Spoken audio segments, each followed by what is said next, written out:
সম্মানিত উপস্থিতি, আমরা এসে বসে পড়ে যাই।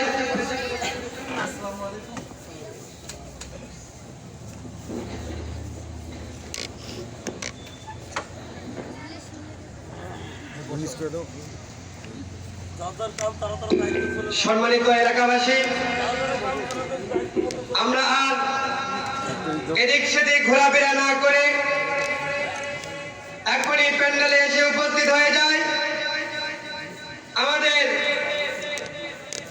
মাইকে প্রচার, বিজ্ঞাপন প্রচার দ্বিতীয় মেহমান আমাদের সামনে উপস্থিত হয়েছেন। আমরা আর সময়কে নষ্ট না করে এটা লুজ হয় না, এই পাশে তাড়াতাড়ি মাহফিলের প্যান্ডেলে এসে বসে পড়ি। মানে এটা আস্তে আস্তে যখন ঘুরাবো আমরা কিন্তু একবারে লুজ ওয়াজকে সাফল্যমণ্ডিত করার জন্য কিন্তু মনে নেই। আপনাদের মাহফিল ইন্তেজামিয়া কমিটির পক্ষ থেকে সবিনয় অনুরোধ করছি, কাঁপতে না যদি এটা লুজ আপনারা তাড়াতাড়ি কাজ থেকে ফারেক হয়ে তাড়াতাড়ি প্যান্ডেলের মধ্যে বসে পড়ে যান। আর আমাদের ভলেন্টিয়ার ভাইয়েরা যাদেরকে দায়িত্ব দেওয়া হয়েছে দোকানের সামনে কোনো হুজুম না যেন হয়, আমরা তাদেরকে প্যান্ডেলের মধ্যে পাঠিয়ে দেই। সম্মানিত উপস্থিতি, এ পর্যায়ে আপনাদের সম্মুখে কোরআন ও হাদিস থেকে মূল্যবান বয়ান পেশ করবেন আমাদের সকলেরই সুপরিচিত হযরতুল আল্লাম আলহাজ হাফেজ হযরত মাওলানা জাহিদুল ইসলাম সাহেব, পেশ ইমাম মিয়াবাড়ি জামে মসজিদ, গেধারীপুর পলাশবাড়ি। হযরতকে তার মূল্যবান বয়ান পেশ করার জন্য মাহফিল ব্যবস্থাপনা কমিটির পক্ষ থেকে সবিনয় অনুরোধ করা হচ্ছে।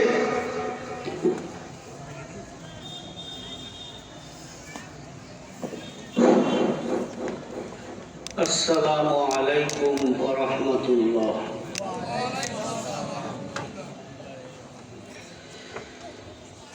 নাহমাদুহু ওয়া নুসাল্লি আলা রাসূলিহিল কারীম। আম্মা বা'দু। জবান খুলে আমার সাথে সাথে আওয়াজ দিয়ে সকলে পড়ুন। فأعوذ بالله من الشيطان الرجيم. بسم الله الرحمن الرحيم. نحن نقص عليك نبأهم بالحق إنهم فتية آمنوا بربهم وزدناهم هدى. آمنت بالله صدق الله مولانا العظيم. وقال رسول الله محبة সবাই পড়ুন সাল্লাল্লাহু আলাইহি ওয়াসাল্লাম।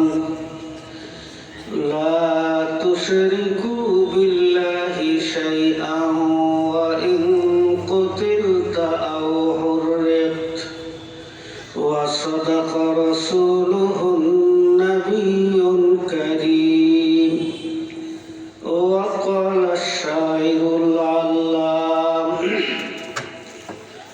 کرامت کر دیا ز خدمت پسندی بتوفیق سجودم سر بلندی بتوفیق سجودم سر بلندی. নারী জাতি শ্রেষ্ঠ জাতি যেন বাগানের ফুল সেই জাতিকে ভালোবাসেন আল্লাহ ও রসুল, সেই জাতিকে ভালোবাসেন আল্লাহ ও রসুল। ও অদ্ভুত লাগে আধুনিক যুগের ফ্যাশন গুলো দেখে, বুক ফুলিয়ে নারী চলে ওড়না গলায় ঝুলে। নবীজির শানে মহব্বতের সঙ্গে জবান খুলে সকলেই আন্তর্জাতিক দুরূদ শরীফ পড়ুন। আল্লাহুম্মা সাল্লি আলা মুহাম্মাদ ওয়া আলা আলি মুহাম্মাদ কামা সাল্লাইতা আলা ইব্রাহিম ওয়া আলা আলি ইব্রাহিম ইন্নাকা হামিদুম মাজিদ। আল্লাহুম্মা বারিক আলা মুহাম্মাদ ওয়া আলা আলি মুহাম্মাদ কামা বারাকতা আলা ইব্রাহিম ওয়া আলা আলি ইব্রাহিম ইন্নাকা হামিদুম মাজিদ। সবাই কলমা পড়ুন লা ইলাহা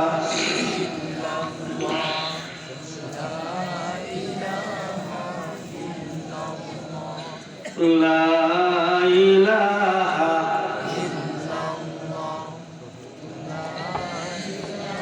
মাশাআল্লাহ, আলহামদুলিল্লাহ, আলহামদুলিল্লাহ। মানুষের উপস্থিতি প্রাথমিক পর্যায়ে খুব বেশি নাও হইলে যা আছে কম নাই। তবে ইদানিং নির্বাচন হইলে তো ক্যানভাস করতে করতে মনে হয় কণ্ঠ শুকিয়ে দিয়েছে আপনাদের। যেইভাবে কলেমার আওয়াজ দিলেন, মানুষের উপস্থিতির তুলনায় আওয়াজটা মোটেও সন্তুষ্টজনক না। আওয়াজ শুনে মনে হইল আজকে সবাই রোজা রাখছিলেন, হইতেও পারে। আমার বাচ্চারা এই জবানের মালিক কি? সবাই কিন্তু বলেন নাই। সকলে বলুন তো জবানের মালিক কি?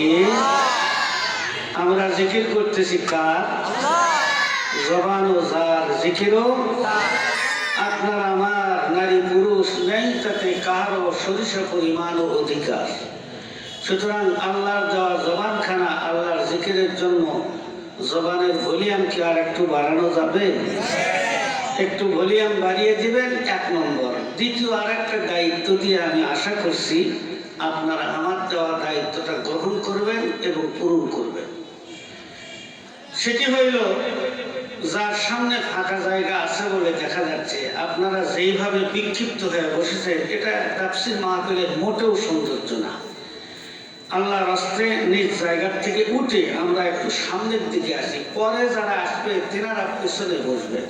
কোনো ফাঁকা জায়গা রাখবেন না, আল্লাহর রাস্তে সবাই সামনের দিকে চলে আসেন আর জোরে জোরে আওয়াজ দেন লা ইলাহা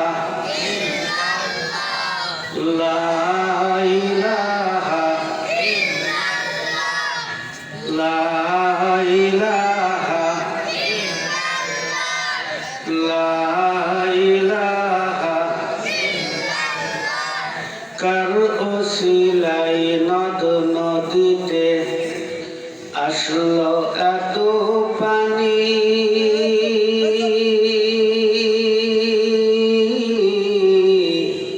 কার ওসিলাই জান্নাতি হলেন খলিফা ওসমান গনি।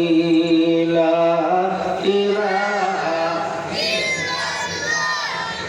লা ইলাহা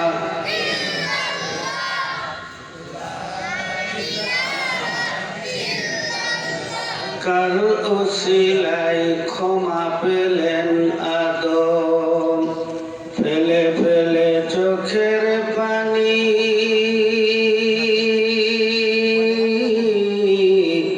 সে তো অন্য কেহ নহে গো ধরাই, মোর নবীজি নয়ন মনি।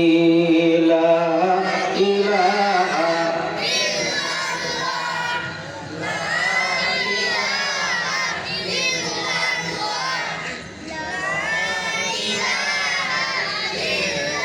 সকলে বলুন লা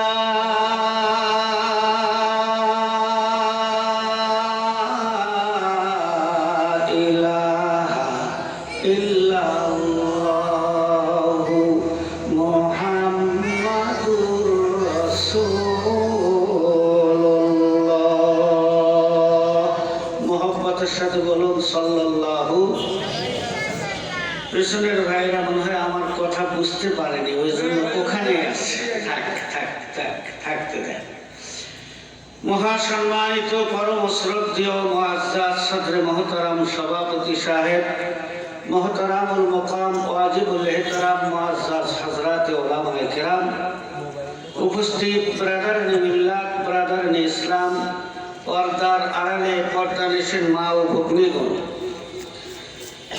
আল্লাহ সুবহানাহু ওয়া তাআলার দরবারে অসংখ্য অগণিত মর্তবা শুকরিয়া, যিনি অত্যন্ত অনুগ্রহ করে নিজের আর আপনজন আপন মানুষ মনে করে এশার নামাজ জামাতের সহিত আদায়ের পর কোরআন ও হাদিস তথা দ্বীনের আলোচনা শুনবার এবং বলবার মতো মানসিকতা সহকারে আমাদেরকে এই জান্নাতের বাগানে সমবেত হওয়ার মতো সুযোগ করে দিলেন। সেজন্য তাঁর দরবারে শুকরিয়া আদায় করুণার্থে দিল থেকে মহব্বতের সঙ্গে সকলেই একবার পড়ে নেই আলহামদুলিল্লাহ। অসংখ্য অগণিত মর্তবা দরুদ ও সালাম নাযিল হোক সরকারে দো আলম রাহমাতুল লিল আলামিন শাফিউল মুজনাবিনের প্রতি, যিনি আমাদের জন্য এই কথা বলে শুভ সংবাদ রেখেছেন যে এমন একটা দ্বীনি মাহফিলে, দ্বীনি অনুষ্ঠানে আমলের নিয়তে ইখলাসের সহিত জানার জন্য শুনবার জন্য যারা বাড়ির থেকে বের হয়ে রওনা করবেন, নারী হোক পুরুষ হোক, প্রথম পাটি তুলে জমিনে ফেলবার সাথে সাথেই আল্লাহ রাব্বুল আলামিন তাদের অতীত জীবনের সগীরা গুনাহগুলি মাফ করে দেন। যেভাবে এত বড় শুভ সংবাদ দিয়েছেন তার প্রতি নাযিল হোক অসংখ্য অগণিত মর্তবা দরুদ ও সালাম মহব্বতের সঙ্গে সকলেই একবার পড়ে নেই সাল্লাল্লাহু আলাইহি ওয়াসাল্লাম। আমার বাপজানেরা, কিছু সময় আপনাদের সামনে কথা বলার নিয়তে নেক ইচ্ছায় পবিত্র কালামুল্লাহ শরীফের সূরা কাহফ থেকে 13 নম্বর একটি আয়াত, নবীজির অসংখ্য হাদিস থেকে এক হাদিসের 1/7 অংশ তেলাওয়াত করেছি। সেই সঙ্গে ফার্সি ও বাংলা ভাষায় 2-1টি কবিতা উচ্চারণ করেছি। আপনাদের দোয়া চাই, আল্লাহর নিকটে তৌফিকের কামনা করি। আল্লাহ যেন আমাকে বলবার মতো, আপনাদেরকে শুনবার মতো, আর আমলের কোনো কথা যদি দয়ালু খোদা দয়া করে তার এই গোলামের জবানে বের করে দেন, সে আমলের কথাগুলি যেন বক্তা শ্রোতা নারী পুরুষ সকলকে আমল করার মানসিকতা এবং তৌফিক দান করেন। দোয়ার নিয়তে সকলেই একবার বলুন আল্লাহুম্মা আমিন। যেহেতু পঠিত আয়াত থেকে আলোচনা এবং ধারাবাহিক বিধায় কোনো ভূমিকার প্রয়োজন নাই, কাপের 3 ভাগের 1 ভাগ আলোচনা আরম্ভ হতে যাচ্ছে। যারা আশপাশে আছি আমরা তাড়াতাড়ি চলে আসি, আর আপনারা মনোযোগ দেন। আশ্রয় চাইতেছি আল্লাহ, যেন শয়তান দূরে রয়। আরম্ভ করিলাম আল্লাহর নামে, পরম করুণাময়। সুবহানাকা লা ইলমা লানা ইল্লা মা আল্লামতানা ইন্নাকা আনতাল আলিমুল হাকিম ওয়া লা হাওলা ওয়া লা কুওয়াতা ইল্লা বিল্লাহিল আলিয়্যিল আযীম। পঠিত আয়াতের বাংলা অর্থ, আল্লাহ রাব্বুল আলামিন বলেন, ও আমার হাবিব মুহাম্মদুর রাসূলুল্লাহ সাল্লাল্লাহু আলাইহি ওয়াসাল্লাম, আমি নিজেই আপনার নিকটে নিখুঁতভাবে নির্ভেজালভাবে তাদের আলোচনা বর্ণনা করতেছি। তারা ছিল অল্প বয়সের কয়েকজন যুবক ব্যক্তি। তারা তাদের রবের প্রতি বিশ্বাস স্থাপন করেছিল, আর আমি আল্লাহ তাদেরকে সঠিক পথে চলার জন্য মনোবলকে বৃদ্ধি করে দিয়েছি। জোরে কান আলহামদুলিল্লাহ। এইটুকুই হলো আয়াতের অর্থ। আর হাদিসের অর্থ হলো, আল্লাহ নবী বলেন, হে বিশ্ববাসী শোনো, আল্লাহর সঙ্গে কাউকে অংশীদার স্থাপন করিও না। এই কারণে যদি তোমাদেরকে আগুনে জ্বালিয়েও শেষ করে দেওয়া হয় এবং টুকরা টুকরা করে যদি কেটেও হত্যা করা হয়, তবুও তোমরা আগুনে পুড়ে ভস্ম হও, টুকরা টুকরে হয়ে যাও, কিন্তু আল্লাহর সঙ্গে কাউকে অংশীদার স্থাপন করিও না। এইটুকুই হইল আয়াতের অর্থ। এবার আমরা ব্যাখ্যার দিকে যেতে চাই। ও আমার বন্ধুগণ, ভারতবর্ষের বড় একজন মুফাসসির মরহুম শাহ আব্দুল কাদের মুহাদ্দিসে দেহলভী রহমাতুল্লাহ আলাইহি এবং মরহুম কাজী সানাউল্লাহ পানিপতি রহমাতুল্লাহ আলাইহি নিজ নিজ তাফসীর কিতাবের মধ্যে উল্লেখ করেন, আজ থেকে প্রায় 2000 বছরেরও আগের কথা। তখনকার যুগে জর্দান নামক একটা রাষ্ট্র, ওই জর্দানের শাসনকর্তা যিনি ছিলেন অত্যন্ত জালেম, নিষ্ঠুর এবং নির্দয় কোয়ালিটির। তাফসীরের কিতাবের মধ্যে এসেছে তার নাম ছিল দাকিয়ানুস। সে ছিল মূর্তি পূজারী, মূর্তি পূজার ভক্ত, এবং তার মানসিকতা হইল দেশের রান্নাঘর থেকে রাজধানী পর্যন্ত নারী পুরুষ যত মানুষ থাকবে সমস্ত মানুষেরা যেন আস্তে আস্তে মূর্তি পূজার ভক্ত হয়ে যায়। আমার বাচ্চারা তাই জাতির উদ্দেশ্যে একদিন ভাষণ দিয়া জাতিকে সম্বোধন করা বলতে লাগলো, ও আমার দেশের জনগণ, নারী পুরুষ তোমরা যে যেখানে আসো, আমার কথা বলি মনোযোগ দিয়া শোনো। এই দেশের মধ্যে যদি তোমরা সহি সালামতে নিরাপদে সুস্থ শরীরে শান্তিপূর্ণভাবে জীবন যাপন করতে চাও, তাহলে আজকাল থেকে ইসলামের কোনো আলাপ আলোচনা চলবে না, লা ইলাহা ইল্লাল্লাহর আওয়াজ দেওয়া চলবে না। ইসলাম নামক ধর্মটাকে আমি ব্যান এবং অচল ঘোষণা করলাম, আর তোমাদের জন্য একমাত্র মূর্তি পূজাকে রাষ্ট্রধর্ম ঘোষণা করলাম। আমার বাচ্চারা, যে বাদশা ইসলামকে ব্যান করে আর শিরকের কাজ চালু করতে চায়, এই বাদশা ভালো না খারাপ? জোরে কোন ভালো না খারাপ? খালি খারাপ না খুব খারাপ? তাই তো বাংলা একজন কবি বলতেছেন, রাজার দোষে রাজ্য নষ্ট, রাজার দোষে রাজ্য নষ্ট, প্রজা কষ্ট পায়,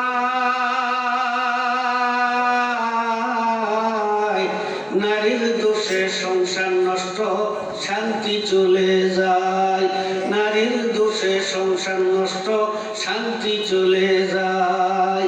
এই মাহফিলে কি মহিলা স্প্যান্ডেল আছে নাকি? ও বাবা, সমস্যা আছে, কথা কন ঠিক কিনা? ওনাদের ক্ষমতা এখন বেশি, তো ঐক্যবদ্ধ হয়ে যদি আমার বিরুদ্ধে মিছিল নিয়ে আসে, খুব বিপদ।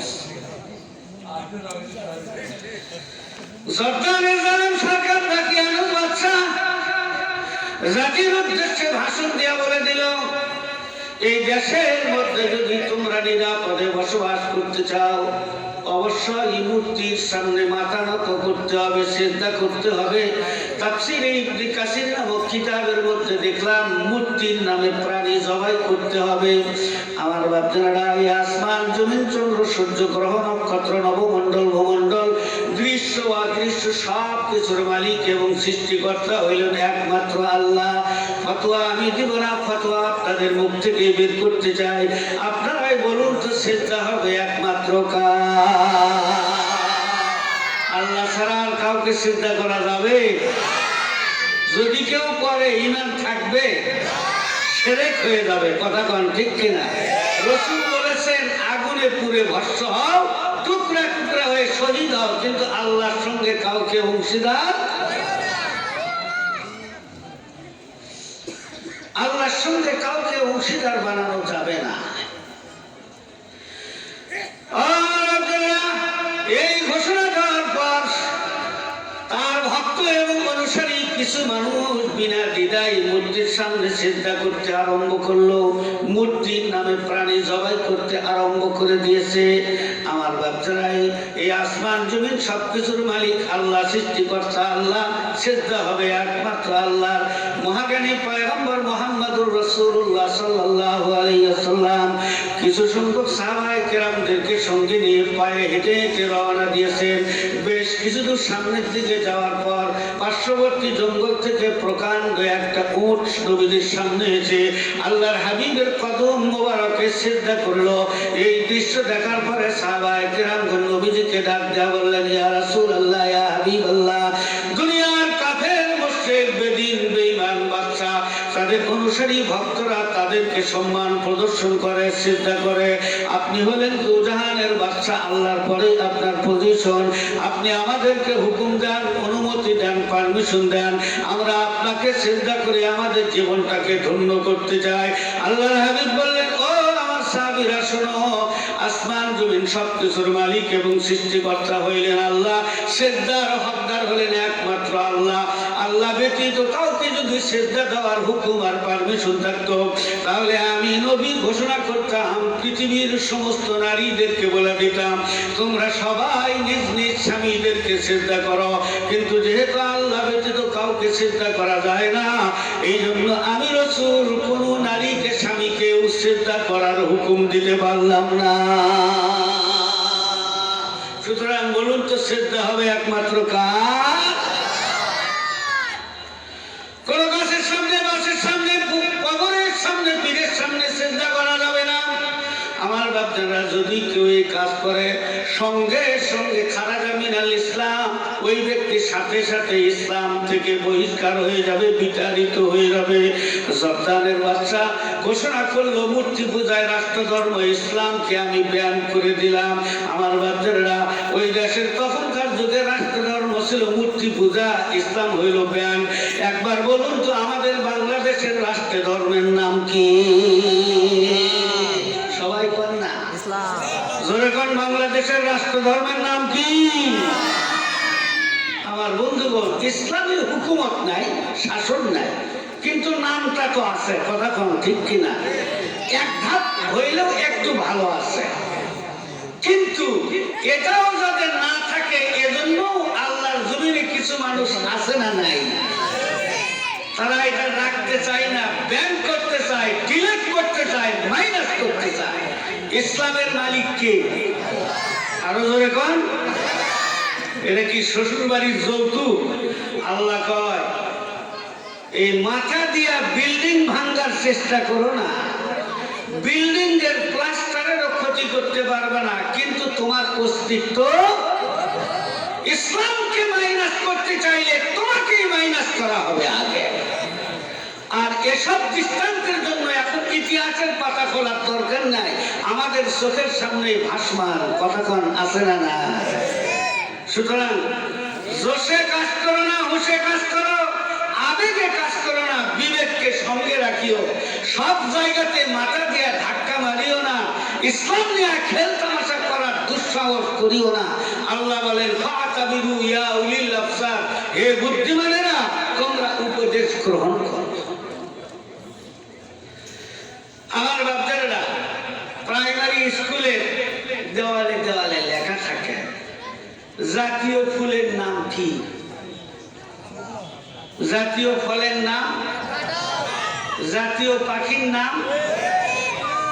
দোয়েল নিজেও জানে না আমার সম্মান এত বেশি, আমি জাতীয় পাখি। কিন্তু জাতীয় নামকরণ হওয়ার আগেও ওর যে দুরবস্থা, এখনো সেই দুরবস্থায় আছে। আগেও থাকতো গাছের ডালে, এখনো থাকে গাছের ডালে। ওর জন্য কোনো বিল্ডিং, কোনো প্রাসাদ, এসি রুম আজও নির্মাণ করা। ইসলাম রাষ্ট্র ধর্ম নাম হওয়ার আগেও যা ছিল, এখনো তাই আছে। আমার বাচ্চারা মাঝে মধ্যে আরো মেরুদণ্ড ভাঙ্গার চেষ্টা হচ্ছে। আপনারা আমার কথা বোঝেন টোঝেন? কিছু বুঝেন?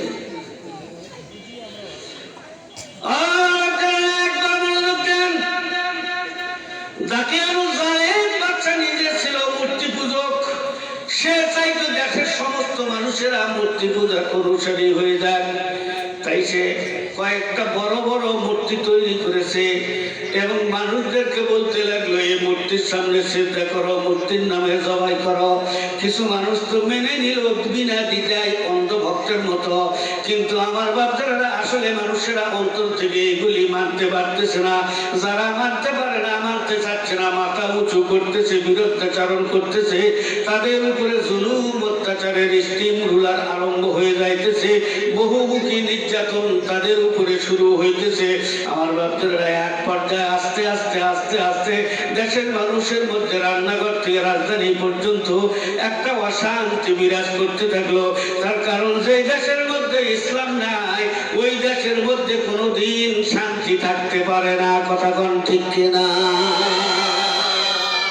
ইসলাম যেখানে শান্তিও, আর শান্তি যেখানে দেখবেন আগের থেকেই ইসলামও আছে সেখানে। কারণ ইসলাম আর শান্তি একটা আর একটার সঙ্গে অবিচ্ছেদ সম্পর্ক, একটা না হইলে আর একটা পাওয়া যায় না। এ প্রসঙ্গে আপনাদের জানা একটা গল্প করতেছি। কোন এক এলাকার ভিতরে এক গ্রামে এক লোক যুবক ছিল, তার নাম হইল ইসলাম। ওই গ্রামেরই আরেক পাড়ায় একজন সুন্দরী সুরসী যুবতী, তার নাম হইল শান্তি। এই ইসলাম আর শান্তির ভিতরে গোপনে গোপনে খুব প্রেম প্রীতি যোগাযোগ, এটা কিন্তু কেউই জানে না। আর আজকাল তো গোপন যোগাযোগ করা খুব সুবিধা, টাচ মোবাইল আছে না নাই? কথা কোন আছে না নাই? এই বিদেশের মহিলা বাংলাদেশে আসতেছে, টাচ মোবাইলের কত সম্মান দেখছেন? যাদের নাই তাড়াতাড়ি করে নেন, কিন্তু যারা এটা আবিষ্কার করেছে আজকে তাদের বক্তব্য শোনেন। তারা বলতেছে অদূর ভবিষ্যতে সন্তানের বাবা হওয়ার জন্য কোনো পুরুষ পাওয়া যাবে না, আর যদি সন্তানের বাবা হওয়ার জন্য পুরুষ মানুষ রাখতে হয় তাহলে তাড়াতাড়ি এই টাচ মোবাইল বর্জন করার দরকার। ওরা বুঝতে পারছে, কিন্তু আমরা বুঝতে পারি না। এটা তো বুঝেন, কারো ঘরে বিবাহের উপযুক্ত মেয়ে থাকলে আব্বা আম্মার চোখের ঘুম হারাম হয়ে যায়। কথা কোন ঠিক কিনা? শান্তি যখন বিবাহের উপযুক্ত হয়েছে, শান্তির আব্বা আম্মা গোপনে গোপনে উপযুক্ত পাত্র অনুসন্ধান করতে আরম্ভ করেছে। আল্লাহ রাব্বুল আলামিনের মেহেরবানি, এক পর্যায়ে উপযুক্ত পাত্র যখন হাতে পেয়ে গেল, আমার বাচ্চারা আলাপ আলোচনা ফাইনাল করে ফেললো। বিবাহের দিন ধার্য হয়ে গেল। বিবাহের নির্দিষ্ট দিন আসার এক সপ্তাহ পূর্ব থেকে পূর্ব প্রস্তুতি প্রিপারেশন চলতেছে, বাজারঘাট মার্কেটের সবকিছু চলতেছে। শান্তি এত সবকিছু দেখার পরে, প্রস্তুতি দেখার পরে একদিন সে কারো মাধ্যমে জিজ্ঞাসা করে জানতে পারলো এত কিছু আয়োজন অল্প কয়েকদিনের মধ্যে শান্তির বিবাহ হয়ে যাবে। এই খবর শোনা মাত্র শান্তির অন্তরের মধ্যে আমার বাচ্চারা আর একটা চিন্তা এসে গেল, আমি না ইসলামের সঙ্গে আমার সুসম্পর্ক, আমি ইসলামকে বাদ দিয়ে আর এক জায়গায় গিয়া তো আমি থাকতে পারবো না। গোপনে গোপনে ইসলামের কাছে সব খবর দিয়া বলল, ইসলাম শোনো, আমি তো শান্তি, তোমাকে ছাড়া আমার অস্তিত্ব খুঁজে পাওয়া যায় না, কিন্তু আমার আব্বা আম্মা আগামী 5 দিন পরে আমার বিবাহের দিন ধার্য করেছে। ইসলাম এবার সান্ত্বনা দিয়া বলে, ভয়ের কোনো কারণ নাই, 3 দিন আগেই অন্ধকারে আমি তোমাকে নিয়ে অজানার উদ্দেশ্যে রওনা দিব। ইসলাম সিদ্ধান্ত মোতাবেক 2-3 দিন আগেই গভীর রজনীতে শান্তি নিয়ে অজানার উদ্দেশ্যে রওনা দিয়েছে। পরের দিন শান্তির ঘরের দরজা খোলা দেখে আমার যারা শান্তির আম্মা ঘরের ভিতরে গিয়া দেখে ল্যাপটপ, বিছানা বালিশ, আলমারি, শোকেস, ড্রেসিং সবকিছু আছে, কিন্তু ঘরের মধ্যে শান্তি নাই। শান্তির আব্বাকে খবর দেয়, হয়তো আশপাশে গিয়েছে, আসবে। বেলা 8টা-10টা দুপুর হয়ে যায়, কিন্তু শান্তি আর ফিরে আসে না। আমার বাচ্চারা সারাদিন অতিবাহিত হইতেছে, সারাদিনেও যখন আসলো না, বুঝতে পারলো কোনো একটা নতুন ঘটনা ঘটেছে। এবার পরের দিন থেকে আশপাশে 10-20 মাইলের ভিতরে যত আত্মীয় স্বজন আছে সব জায়গার ভিতরে কষ্ট করে গিয়ে শান্তির আব্বা খোঁজ খবর নিতে লাগলো। সেই আত্মীয়র বাড়ির দরজা গিয়ে ডাক দিয়া বলতে লাগলো, ভাইজান আপনার বাড়ির মধ্যে শান্তি এসেছে নাকি? বাড়িওয়ালা দরজা খুলে ডাক দিয়া বলেন, আমার বাড়ির মধ্যে ল্যাপটপ, বিছানা বালিশ সব আছে, শুধু শান্তি আমার বাড়িতে নাই। সেখান থেকে শান্তির আব্বা আর এক আত্মীয়র বাড়িতে যায়। সেখানে গিয়ে ডাক দিয়া বলতে থাকে, ভাইজান আপনার বাড়িতে কি শান্তি এসেছে নাকি? আমার বাড়িতে বিদ্যুৎ এসেছে, টেলিভিশন আছে, আমার বাড়িতে ডিজেল লাইন আছে, সব কিছু আছে, কিন্তু আমার বাড়িতে শান্তি নাই। আমার বাচ্চারা আর এক জায়গার মধ্যে যায়, সেখানে গিয়ে আত্মীয় স্বজনকে ডেকে ডেকে জিজ্ঞাসা করে, আপনার বাড়ির মধ্যে শান্তি এসেছে নাকি? আমার বাড়িতে সব কিছু আছে, শুধু শান্তি আমার বাড়িতে নাই। যেখানেই যায় সেখানেই আওয়াজ পায়, শান্তি নাই। শেষ পর্যন্ত একটা মনোরথ বিবাহের 2 দিন আগে গ্রামের জ্ঞানী গুণী বুদ্ধিজীবী ব্যক্তিদেরকে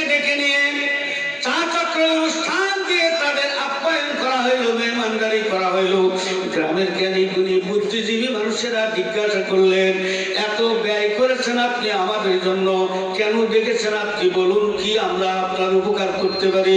শান্তির আব্বা ডাক দিয়া কয়, আজকে 2 দিন হলো আমি আমার শান্তিকে খুঁজে পাইতেছি না।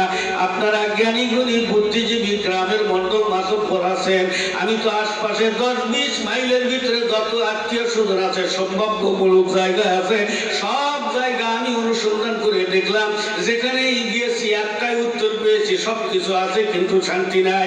এখন আপনাদেরকে আমি ডেকে পরামর্শ, পথে শহীদ যাহারা, আমরা সেই সে জাতি, সাম্য মৈত্রী এনেছি আমরা, বিশ্বে করেছি খ্যাতি, নারীরে দিয়েছি প্রথম মুক্তি, নরসম অধিকার, মানুষের গড়া প্রাচীর ভাঙ্গিয়া করিয়াছি একাকার। জোরে কোন মারহাবা।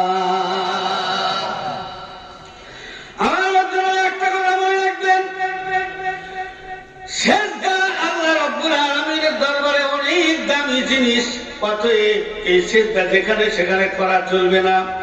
আমি আমার মসজিদের বয়ানের ভিতরে মাঝে মধ্যে বলে থাকি, আপনার আমার 60-70-80 বছর হায়াত যদি আল্লাহ দেন, আর এই 60-70-80 বছর হায়াতের মধ্যে একটা সিজদা যদি আপনার আমার জীবনে আল্লাহ রাব্বুল আলামিনের দরবারে কবুল হয়ে যায়, পরকালের কোটি কোটি বছর, অনাদি অনন্তকাল বছর, এই একটা সিজদাই শান্তিনিকেতন জান্নাত পাওয়ার জন্য যথেষ্ট হয়ে যাবে। আর জীবনের একটা সিজদা যদি লাইন ছাড়া হয়ে যায়, তাহলে পরকালের অনাদি অনন্তকাল কোটি কোটি বছর ওই একটা সিজদায় জাহান্নাম পাওয়ার জন্য যথেষ্ট হয়ে যাবে। আমার বাচ্চারা, আমাদের অতীত কাল গিয়েছে কয়েকটা। একটা হইল রুহের জগতে আমরা ছিলাম, যার শুরু ছিল শেষ হয়েছে। আবার মায়ের পেটের একটা জগৎ ছিল, সেখানকারও শুরু ছিল শেষ হয়েছে। এখন আমরা এই দুনিয়ার জগতে এসেছি, এখানকার শুরু হয়েছে অনেকদিন আগে, একদিন কিন্তু শেষও হয়ে যাবে। কিন্তু কবর থেকে আরম্ভ করে পরকালে আল্লাহ কত হায়াত দিবেন, এর হিসাব নিকাশ করার জন্য কোনো ক্যালকুলেটর, কম্পিউটার আজও আবিষ্কার হয় নাই। তবে আপনাদেরকে ছোট্ট একটা ধারণা দিয়ে যায়, এই জমিন থেকে নীল আসমান পর্যন্ত একটা বহন যদি প্রতি সেকেন্ডে 1,86,000 মাইল দ্রুত গতিতে চলে, তাহলে জমিন থেকে নীল আসমান পর্যন্ত পৌঁছতে সময় লাগবে মাত্র 500 বছর। এই 500 বছরের রাস্তার উঁচা নিচা, খালবিল সবকিছু যদি সমান করে দিয়ে সম্পূর্ণ জমিন থেকে আসমান পর্যন্ত যদি ছোট্ট ছোট্ট সরিষা দানা দিয়ে ভর্তি করে দেওয়া হয়, আর একটা চড়ুই পাখিকে যদি নিয়োগ করা হয়, 1000 বছর পরে আসবা, একটা দানা নিয়ে পৃথিবীর বাহিরে নিক্ষেপ করবা, 1000 বছর পূর্ণ হওয়ার আগেও আসতে পারবে না। একবার এসে একটার পরিবর্তে 2টা দানাও নিতে পারবে না। এইভাবে যদি ছোট্ট একটা পাখি 1000 বছর পর পরে সে একটা করে দানা নিয়ে পৃথিবীর বাইরে নিক্ষেপ করে, ইমকান সম্ভাবনা আছে একদিন না একদিন জমিন থেকে আসমান পর্যন্ত স্তূপকৃত সম্পূর্ণ সরিষা দানাগুলি শেষ হয়ে যাবে।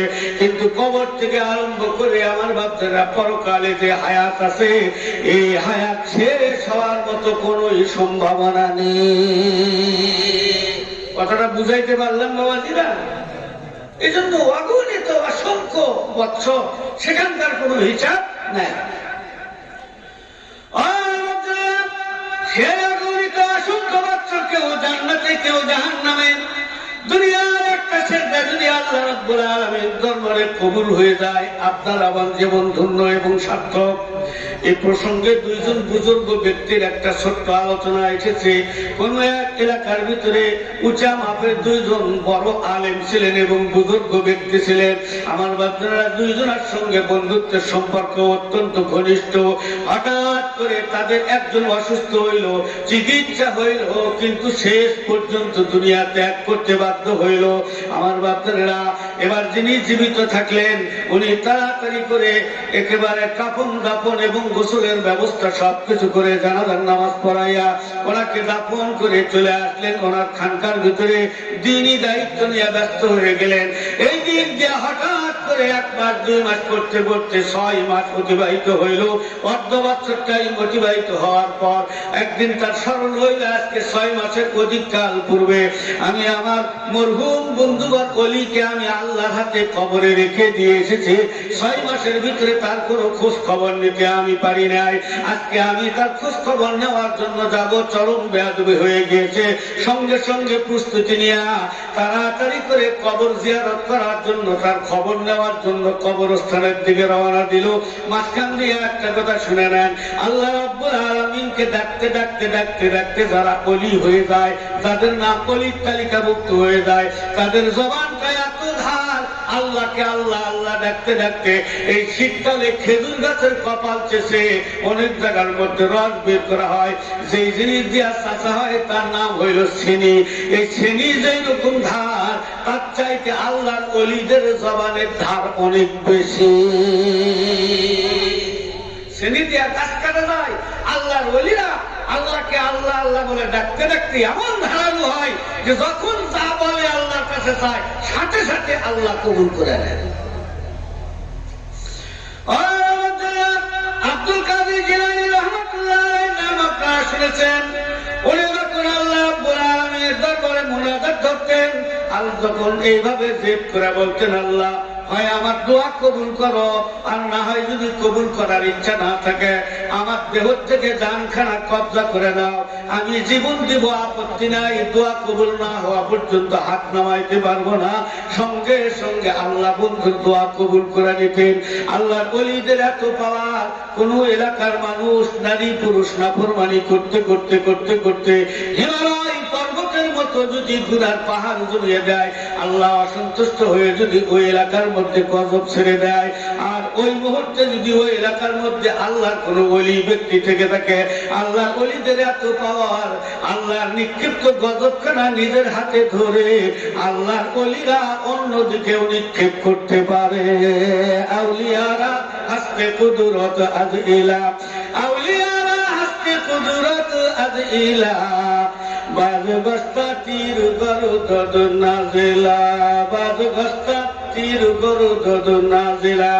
আল্লাহ ওলি এবার মরহুম ওলির কবর জিয়ারত করার জন্য রওনা দিয়েছে। আমার বাচ্চারা সেখানে গিয়া সালাম দিয়া মুরাকাবায় বসেছে। তার বন্ধুবার ওলির সঙ্গে কবরে আল্লাহ কেমন ব্যবহার করেছেন এই খবর জানার জন্য অপেক্ষা করতেছে, কিন্তু ভিতর থেকে কোনো আওয়াজ আসতেছে না। অনেকক্ষণ পর্যন্ত অপেক্ষা করতেছে। আল্লাহকে ডাক দেয়া বললেন, আল্লাহ তুমি ব্যবস্থা করে দাও, নইলে আমি কবরস্থান ত্যাগ করবো না। এক পর্যায়ে কিছুক্ষণ পরে হঠাৎ করে ভিতর থেকে সালামের উত্তর আসলো। আল্লাহর ওলি খুশি হয়ে ডাক দেয়া বলতেছেন, ভাইজান 6 মাস বেশি হইল পূর্বে আপনাকে আমি কবরে রেখে গিয়েছি, খোঁজখবর নিতে পারি নাই।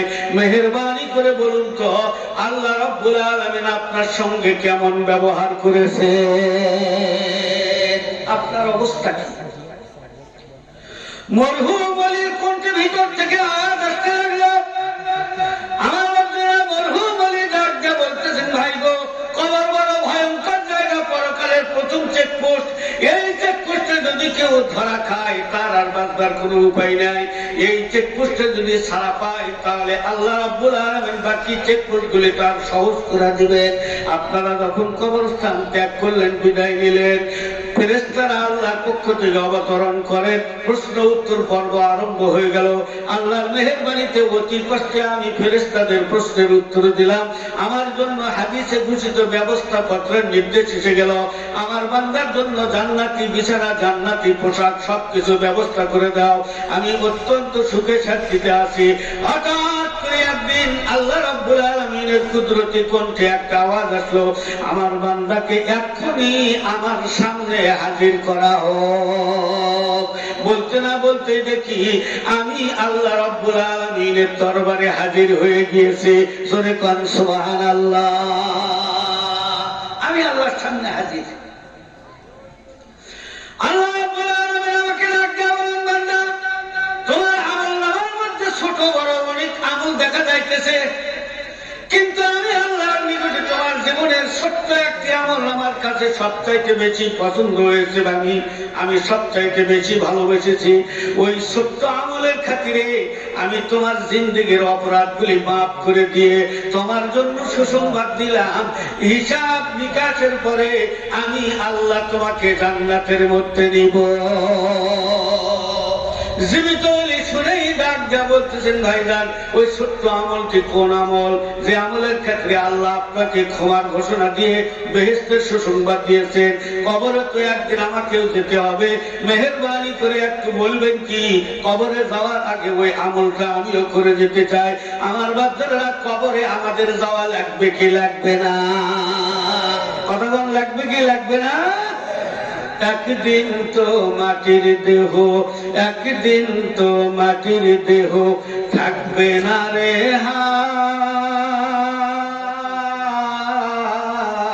মাটির দেহ মাটির সাথে মিশবে রে ধুলাই। কিসের টাকা, কিসের পয়সা, কিসের বাহাদুরি, সঙ্গে তোমার কেহ যাবে না, পুরুষ কিংবা নারী। সঙ্গে তোমার কেহ যাবে না, পুরুষ কিংবা নারী। কথা কোন ঠিক কিনা? কবরে ফেরেশতারা এসে প্রশ্ন করবে না, মান রব্বুকা, তোমার রবকে? উত্তর দিবেন কি, আমি বিএনপির নেতা। হ্যাঁ, ফেরেশতাও আছে সেই রকমে।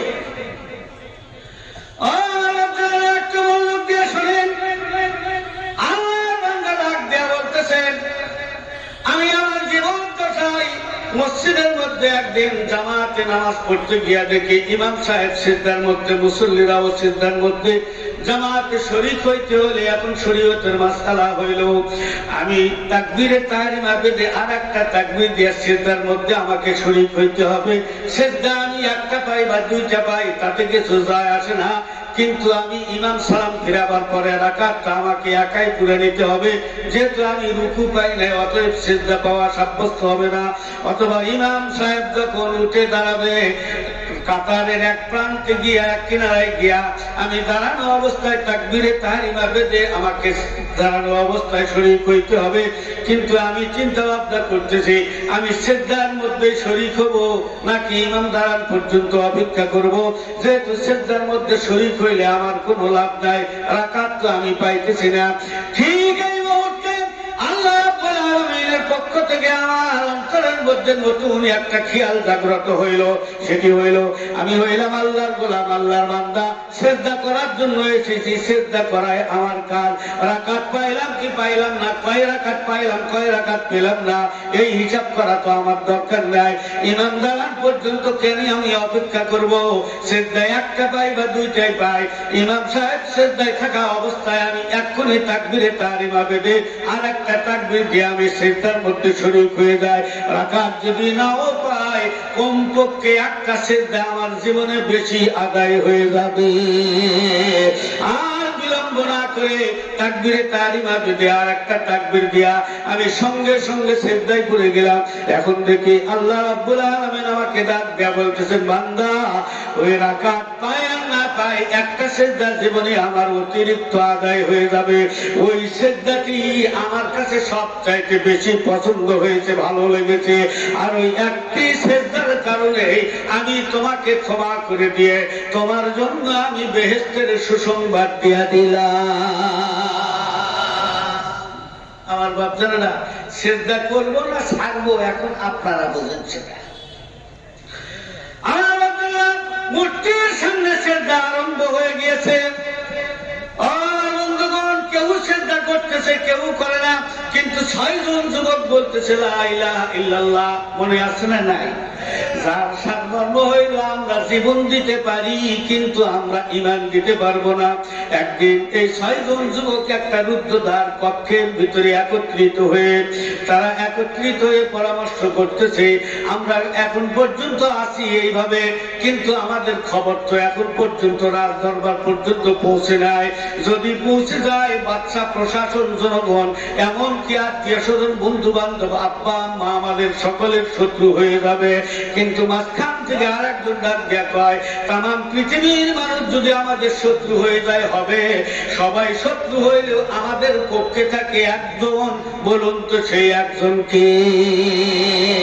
সারে দুনিয়া হো মুখালিফ, कुछ नहीं परवा मुझे, गुम नहीं है डर नहीं है जब रहमते रहमान है। ছয়জন যুবক একত্রিত হয়ে আমার বাচ্চারা তারা বলা বলি করতে লাগলো, এই মুহূর্তে আল্লাহ ছাড়া আমাদের আসল খবর কেউই জানে না। আমাদের জীবন তো আল্লাহ দিয়েছে, একদিন তো জীবন চলে যাবে, কিন্তু আমাদের ঈমান এবং ইসলাম যেন আমাদের ঠিক থাকে।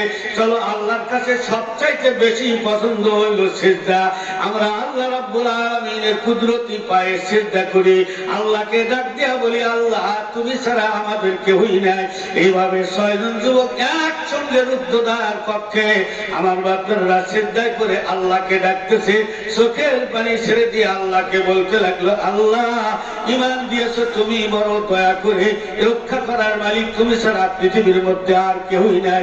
এই বলে তারা চোখের পানি ছেড়ে দিয়ে কাঁদতে কাঁদতে এক পর্যায়ে ছয়জন সমবেত কণ্ঠে তাদের মুখ থেকে আওয়াজ আসতে লাগলো, লা ইলাহা ইল্লাল্লাহ, লা ইলাহা ইল্লাল্লাহ, লা ইলাহা। সকলে বলুন লা ইলাহা ইল্লাল্লাহু ঈসা রূহুল্লাহ। আমার সাথে সাথে বলুন বিসমিল্লাহির রহমানির রহিম। ইন্নাহুম ফিতয়াতুন আমানু বিরাব্বিহিম ওয়া জিদনাহুম হুদা। সকলে বলুন আলহামদুলিল্লাহ। ঠিক ওই রুদ্ধদ্বার কক্ষের পেছন দিক দিয়ে একটা রাস্তা ছিল। বাদশাহ বিশেষ কতগুলি ব্যক্তি প্রশাসনিক সদস্য কোন কাজে এসেছিলেন, ওই দিক দিয়ে তারা রাজধানীর দিকে যাইতেছে। যে মাত্র বিল্ডিং এর পেছনে রুদ্ধদ্বার কক্ষের ভিতরে তারা আল্লাহর নামের আওয়াজ দিতেছে, আর সব প্রশাসনিক সদস্যরা পেছন দিক দিয়ে রাস্তা দিয়ে যাইতেছে। যেই মাত্র বিল্ডিং এর পেছনে এসেছে তাদের কানের মধ্যে আসলো লা ইলাহা ইল্লাল্লাহ। সঙ্গে সঙ্গে তারা বুঝতে পেরেছে এটা কিসের ঘোষণা হইতেছে।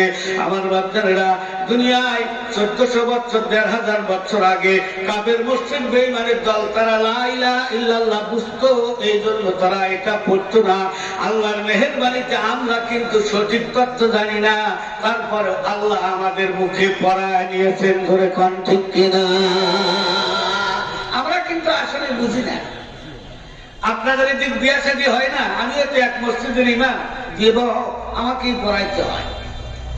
আর মেয়ের নিকটে গিয়া যায় বলতে হয়, অমুকের ছেলে অমুক এত টাকা মোহরা না, আমার ওকালতিতে তোমাকে বিবাহ করতে আসছে, তুমি প্রস্তাবের সম্মতি থাকলে বলো আলহামদুলিল্লাহ অথবা কবুল। মেয়ে হয় নীরব থাকবে, না আলহামদুলিল্লাহ বলবে, না হয় কবুল বলবে, এর বেশি আর কিছু বলে। আবার ছেলের নিকটে এসে ওই একই প্রস্তাব, অমুকের মেয়ে অমুক, আমার ওকালতিতে তোমার সঙ্গে এত টাকা মোহরের বিনিময়ে দুইজন সাক্ষী সহকারে ইসলামিক বিধান মোতাবেক বিবাহ দেওয়া হইল, রাজি থাকলে বলো। ছেলে হয় আলহামদুলিল্লাহ বলবে অথবা কবুল বলবে। এই দুই পাঁচটা থেকে দুই শব্দ কবুল, আর কিন্তু তৃতীয় কোনো শব্দ হয় না। মেয়ে কিন্তু এই কথা বলে নাই। এতদিন পর্যন্ত যাই কই আইরে তারই সাথে যাই রে, আমার অবস্থা এমন ছিল, আজকাল থেকে আমি আর আমার স্বাধীন মতো কোথাও যাইতে পারবো না। এতদিন পর্যন্ত মোবাইলে আমার যত নাম্বার ছিল এখন থেকে সব ডিলিট করবো, একজনের নাম্বার শুধু রাখবো। আমার বাচ্চারা মেয়ে কিন্তু এ কথা বলে নাই তার মনোরঞ্জনের চেষ্টা করব। মেয়ে কথা বলে নাই তার সন্তান আমি পেটে ধারণ করব, তার ঘরের আসবাবপত্র আমি হেফাজত করব, তার সন্তানকে আমি 2 বছর পর্যন্ত বুকের দুধ পান করাবো। এত কথাবার্তা কিন্তু মেয়ে বলে নাই। আবার ছেলেও শুধু বলেছে কবুল। ছেলে কিন্তু এ কথা বলে না, আরে আমি ভাত দেবো, কাপড় দেবো, অসুস্থ হইলে চিকিৎসার ব্যবস্থা করব এবং পর্দা পুরুষের মতো আমি তার হেফাজত করব। আমার বাপদা এত কথাবার্তা মেয়েও বলে নাই, ছেলেও বলে নাই, শুধু বলেছে কবুল। কিন্তু এই কবুল শব্দটাই এর ভিতরে এত ভেজাল আর এত অর্থ। যদিও সবকিছু বলে নাই, কিন্তু কবুলের ভিতরে সবকিছু আসছে না, আসে না। কি বলেন, আসছে না, আসে না? আপনি আমি বলেছি লা ইলাহা ইল্লাল্লাহ, আর অর্থ হইল আল্লাহর হুকুম ছাড়া কারো হুকুম মানি না, আল্লাহর বিধান ছাড়া কারো বিধান মানি না। আমার বাচ্চারা আল্লাহ যা করতে বলেছে তা করব, আল্লাহ যা বর্জন করতে বলেছে তা বর্জন করব। মুহাম্মদুর রাসূলুল্লাহ সাল্লাল্লাহু আলাইহি ওয়াসাল্লাম আর যাহাই করব একমাত্র মুহাম্মদুর রাসূলুল্লাহকে নেতা মেনে তার আদর্শ মোতাবেক আমি সবকিছু করব। আমার বাচ্চারা আমার ব্যক্তি জীবন, সামাজিক জীবন, আমার রাষ্ট্রীয় জীবন, আন্তর্জাতিক জীবন সব কিছু চলবে আল্লাহর হুকুমে আর নবীজির আদর্শ মোতাবেক। কথা কোন ঠিক কিনা? এই ফর্মুলায় যদি আনি, আমাদের নাম ইমানদারের খাতায় থাকবে কি থাকবে না আল্লাহ ভালো জানে। কথাটা বুঝাইতে পারলাম আপনাদেরকে? 6 জন যুবক সিজদায় পড়ে বলতেছে লা ইলাহা ইল্লাল্লাহ। প্রশাসনিক সদস্যরা শোনা মাত্রই বুঝতে পেরেছে। পেছন থেকে ঘরের দরজার সামনে এসে শিকলটাকে লাগিয়ে বাচ্চার সামনে গিয়া ডাক দেয়া কয়, বাচ্চা নামদার, দেশের সমস্ত মানুষ তো আপনার ঘোষণা মেনে নিয়েছে, রাষ্ট্র ধর্ম মূর্তি পূজা মেনে নিয়েছে, কিন্তু 6 জন যুবক বলতেছে লা ইলাহা ইল্লাল্লাহ, যার সারাংশ হইল আপনার আইন মানে না, আপনার ঘোষিত রাষ্ট্র ধর্ম মূর্তি পূজাও মানে না, ওরা একমাত্র আল্লাহ ছাড়া আর কাউকে মানতে চায় না। রুদ্ধদ্বার কক্ষের ভিতরে ওরা আছে, শিকলটা আমরা আটক করে দিয়ে এসেছি, এখন কি করব? বাচ্চা এবার ডাক দেয়া কয়, তাড়াতাড়ি করে যাও, ওই 6 জনকে হাতে হ্যান্ডকাপ লাগিয়ে ওদেরকে আসামের কাছে আমার দরবারে গ্রেফতার করে আনো। আমার বাচ্চারা তাড়াতাড়ি করে নিয়ে যাওয়া হইল। তাদেরকে প্রশাসনিক সদস্যরা বাচ্চার আদেশ পাওয়া মাত্র ওই ঘরের সামনে এসে তাদেরকে দরজা খোলার জন্য আদেশ করলো। আমার বাচ্চারা ভিতরে প্রবেশ করে 6 জনকে গ্রেফতার করে আসামের কাছে বাচ্চার দরবারে তাদেরকে নিয়ে যাওয়া হইতেছে। ঠিক এই মুহূর্তে আল্লাহ রাব্বুল আলামিন বলেন, বারাবাতুনা লা কুলুবিহিম। ও দুনিয়ার জালেমের দল, শোনো, তোমরা আমার তৌহিদপন্থী ইমানদার বন্ধুদেরকে আসামের কাছে তোমরা নিয়ে যাইতেছো বাদশার সামনে। তোমরা মনে করতেছো ভয়ভীত মামলা হামলার হুমকি দিলে ওরা ইসলাম ধর্ম ত্যাগ করে তোমাদের ধর্মে দীক্ষিত হবে। পশ্চিম কালেও না, তাম পৃথিবীর মানুষ ওদের বিরুদ্ধে থাকলেও আমি আল্লাহ ওদের সঙ্গে রয়েছে। ওদের অন্তরকে আমি ঈমান দিয়া মজবুত করে দিলাম। বাচ্চার সামনে নিয়ে যাও, ওরা একমাত্র আল্লাহ ছাড়া আর কাউকে ভয় করবে না। জোরে কান মারহাবা। বাচ্চার সামনে তাদেরকে নিয়ে যাওয়া হলো। আপনারা বলুন তো, এই মানুষগুলি কি কোনো অপরাধ করছে? কতক্ষণ কোনো অপরাধ করছে? কিন্তু এরা গ্রেফতার কেন হইল? এরা কি বাচ্চা ইনসাফ করলো না জুলুম করলো? আমার বাচ্চারা আরো একটু সামনের দিকে যায়। বাচ্চা যখন তাদের দিকে তাকায় দেখে অল্প বয়সের যুবক, তখন বাচ্চার অন্তরের ভিতরে কিছুটা হইলেও মায়া আসছে। এই মায়া দিলেন কে? আমার বাচ্চারা বাচ্চা ডাক দিয়া কয়, তোমরা অল্প বয়সের যুবক, তোমরা আঞ্চলিক নেতা হবে, মেম্বার হবে, চেয়ারম্যান হবে, এমপি হবে, উপমন্ত্রী হবে, একসময় তোমরা প্রাইম মিনিস্টার হবে, রাষ্ট্র পরিচালনা করবে। মাতলামি কেন করতেছো? ইসলাম ধর্ম বাদ দিয়া তোমরা রাষ্ট্র ধর্ম মূর্তি পূজা গ্রহণ করো। আমি তো তোমাদের জন্য সবকিছু আছি, আমি আর কয়দিন? আমার পরে তোমাদেরকে তো একদিন এই দেশ পরিচালনা করতে হবে। অতএব মাতলামি করিও না। আমি তোমাদের জন্য মূর্তি পূজা ধর্ম চালু করেছি, তোমরা এটা পালন করো। আমার বাচ্চারা এই 6 জন যুবক ডাক দেয়া কয়, বাচ্চা মাতলামি আমরা করতেছি না। ক্ষমতা পেয়ে আপনি অহংকারের বশীভূত হয়ে, যেই মালিক আপনাকে সৃষ্টি করেছে আসমান জমিন চন্দ্র সূর্য গ্রহ নক্ষত্র নবমণ্ডল ভূমণ্ডল দৃশ্য অদৃশ্য, আপনাকে এবং আমাদেরকে যিনি সৃষ্টি করেছেন, আপনি তাকে রব মানার দরকার। তাকে বাদ দিয়ে আপনি মূর্তি পূজা করতেছেন, এটা হইল আপনার চরম বোকামি এবং আহাম্মকি, বরং আমরা আপনাকে দাওয়াত করতেছি, আপনার মাধ্যমে গোটা বিশ্বের মানুষের কাছে আমরা শোনায় দিতে চাই, ইবাদতের মালিক হইল একমাত্র আল্লাহ। আসো আমরা সবাই মিলা ওই আল্লাহকে রব বলে বিশ্বাস করে একমাত্র আল্লাহর ইবাদত বন্দেগীতে লিপ্ত হয়ে যায়। তাফসীরের কিতাবের মধ্যে এসেছে, বাচ্চার সামনে যখন বাচ্চার ইচ্ছার বিরুদ্ধে বাচ্চার দেওয়া দাওয়াতকে ক্যান্সেল করে তারা যখন আহ্বান করতে লাগলো নিজের থেকে, বাচ্চা সিংহের মতো গর্জন করতে করতে এক পর্যায়ে বলে দিল এদেরকে 3 থেকে 1 সপ্তাহ টাইম দেওয়া হইলো, এদের শরীর থেকে মূল্যবান পোশাকগুলি খুলে নাও, কয়েদিদের মতো নিম্নমানের পোশাক দিয়া এদের আব্বা আম্মাকে ডেকে নাও, মা বাপকে ডেকে নেওয়া হইলো, বলে দিল 3 থেকে 7 দিন টাইম দিলাম, এর ভিতরে তোমরা নিজ নিজ সন্তানদেরকে বুঝাও, যদি তারা বুঝে, যদি রাষ্ট্র ধর্ম মূর্তি পূজা গ্রহণ করে কপাল ওদের ভালো, আর নির্দিষ্ট টাইম অতিবাহিত হইলে সকালবেলা গ্রেফতার হবে, দুপুর বেলা দেশের সবচাইতে বড় স্টেডিয়ামে জনসম্মুখে দিবালোকে তাদের মৃত্যুদণ্ড কার্যকারী করা হবে। এবার 6 জন যুবক ডাক দেয়া কয়, বাচ্চা আমরা মৃত্যুর ভয় করি না, মৃত্যুর ভয় দিয়ে আপনি আমাদেরকে এই আমাদের ধর্ম থেকে আপনি ধর্মান্তরিত করতে পারবেন না। বাচ্চা তবু বলে দিলে যাও এদেরকে তোমরা বুঝাও। আমার বাচ্চারা এই 6 জন যুবক বাচ্চার সামনে দাঁড়ায় বলতে লাগলো, রব্বুনা রব্বুস সামাওয়াতি ওয়াল আরদি লান নাদ'উ মিন দুনিহি ইলাহা লাকাদ কুলনা ইযান শাতাতা। খুব জোরে কোন আলহামদুলিল্লাহ। 6 জন যুবকের ভিতর থেকে একজন ডাক দিয়ে কয়, আমাদের রব হলেন তিনি যিনি আসমান জমিন সৃষ্টি করেছেন। বাচ্চা আপনাকে আমরা স্পষ্ট কণ্ঠে জানায় দেই, আসমান জমিনের মালিক যিনি, তিনি হলেন সৃষ্টিকর্তা, তিনি ইবাদতের হকদার। তাকে বাদ দিয়ে আমরা অন্য কারো সামনে মাথা নত করে আমরা ঈমান দিয়ে আমরা শিরক করতে পারবো না। যদি এই কাজ করি সেটা হবে সীমা লঙ্ঘন। আল্লাহ সীমা লঙ্ঘনকারীকে পছন্দ করেন না। আপনাকে পরিষ্কার বলতে চাই, আমরাও সীমা লঙ্ঘন করব না। জোরে কোন মারহাবা। ওয়াকালা রাসূলুল্লাহ, সকলে বলুন সাল্লাল্লাহু আলাইহি ওয়াসাল্লাম, আফজালুল জিহাদ কালিমাতু হাক্কিন ইনদা সুলতানিন জাহির। আল্লাহর হাবিব বলেন, ও আমার উম্মতেরা শোনো, জালেমের সামনে হক কথা বলা এটাই হইল উত্তম জিহাদ। মহিলা মা বোনদের স্প্যান্ডেলের ভিতরে জায়গা খুব সমস্যা, আপনারা একটু সামনের দিকে বসেন, অন্যান্য মা বোনদেরকে বসতে দেন। এতক্ষণ যে জায়গাতে বসেছিলেন ওখান থেকে যদি 6 ইঞ্চি নড়ার মতো সামনের দিকে যাওয়ার জায়গা থাকে, তাহলে এতক্ষণের জায়গাটা আপনাদের জন্য আল্লাহ পাকের দরবারে সাক্ষী।